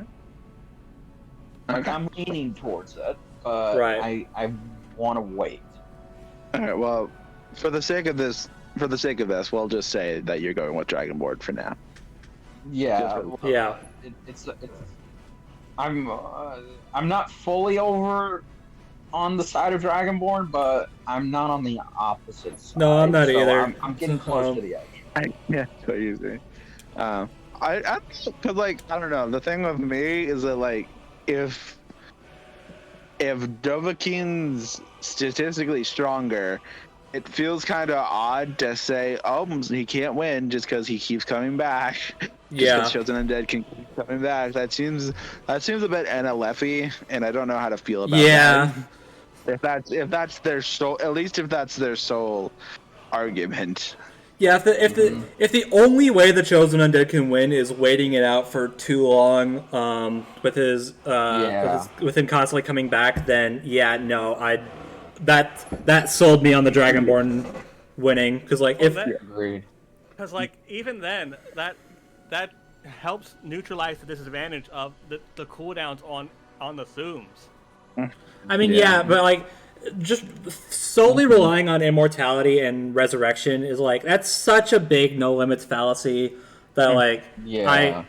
I like, and I mean, look, Death Metal has used no limits fallacy arguments in the past, but those were a long time ago. They've definitely learned their lesson, honed their edge. And even then, like the last time I can remember them using an argument like this was for Ganon versus Dracula, but that's because they both had the same argument.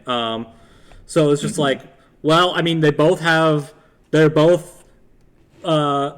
be killed by holy weapons. They both have holy weapons. It's just that one of them is straight up a nuke, while the other is a mere sword. Holy nuke! Holy nuke!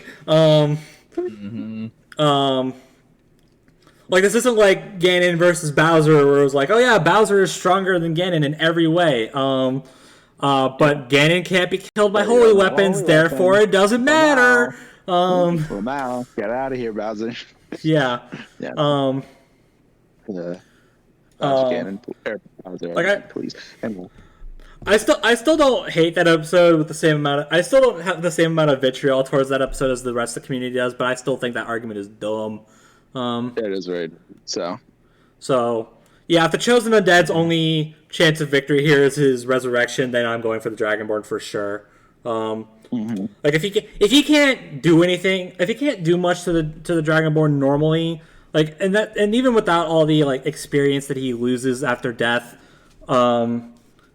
like yeah, no, I don't think like I mean resurrection is obviously going to be a major factor and it's going to be a huge thing in the episode as a whole because like it's kind of his whole thing, but like if that's his only argument for winning, then I don't think he's going to win this episode. Yeah. So, yeah, seems like we're all going for the Dragonborn. Yep. Looks like it. Hey, the sky's the limit, so who knows what happens. Ha! I try.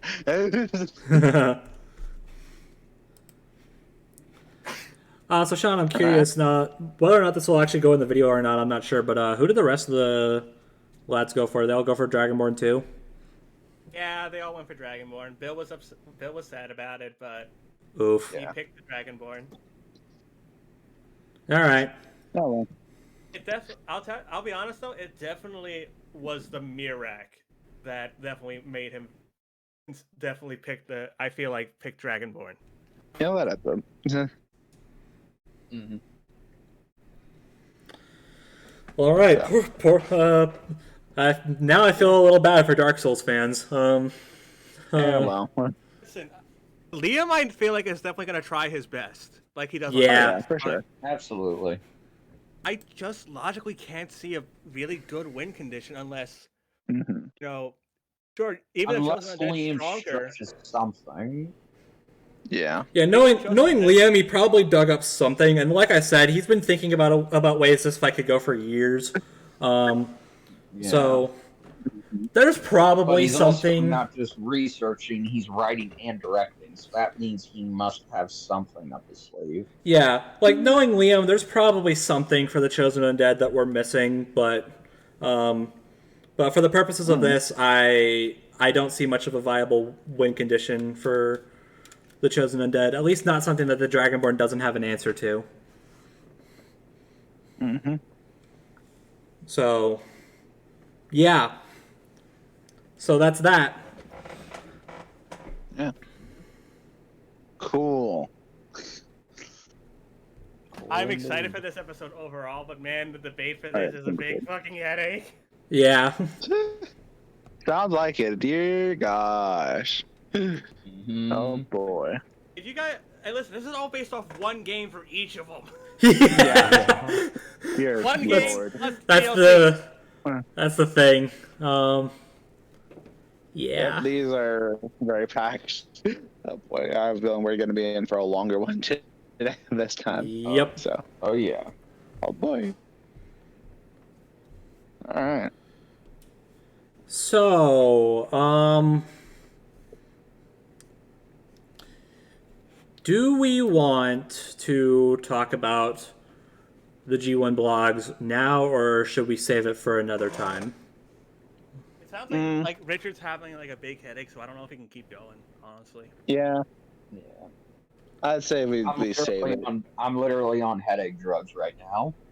All right, then we're saving it for another time, and with that, I guess we're wrapping things up. Yeah, would really like to get to them, but now's not the time. Yeah. So. Yeah, I would love to get into them because there's a lot of fun things about them, especially since like the ones we already talked about have such interesting facts now that they're already out.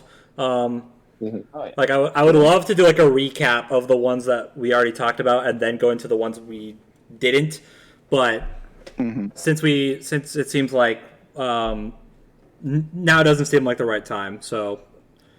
I mean, to be fair, we've been going on for like what, 2 hours? Yeah, we've been going on for a while, so. Yeah, we had a lot more to say about these two, things that were additionally expected. But well, time and place. Yeah. But yeah, I guess that'll do it then. Yes. So, hope you guys enjoyed this episode. Hope you enjoyed Ant-Man vs. Adam. If you didn't, I'm so sorry to hear that. But you know, sorry if you have a fear of bugs now. Yeah, sorry if you've developed insectophobia from watching this episode. I don't blame you. I hope you guys are looking forward to Dark Souls versus Skyrim. And what do you want to see out of this episode? I'm genuinely curious. Like, I'm sure there's a lot of people who are very passionate about these two games. There's probably a lot they want to see out of this.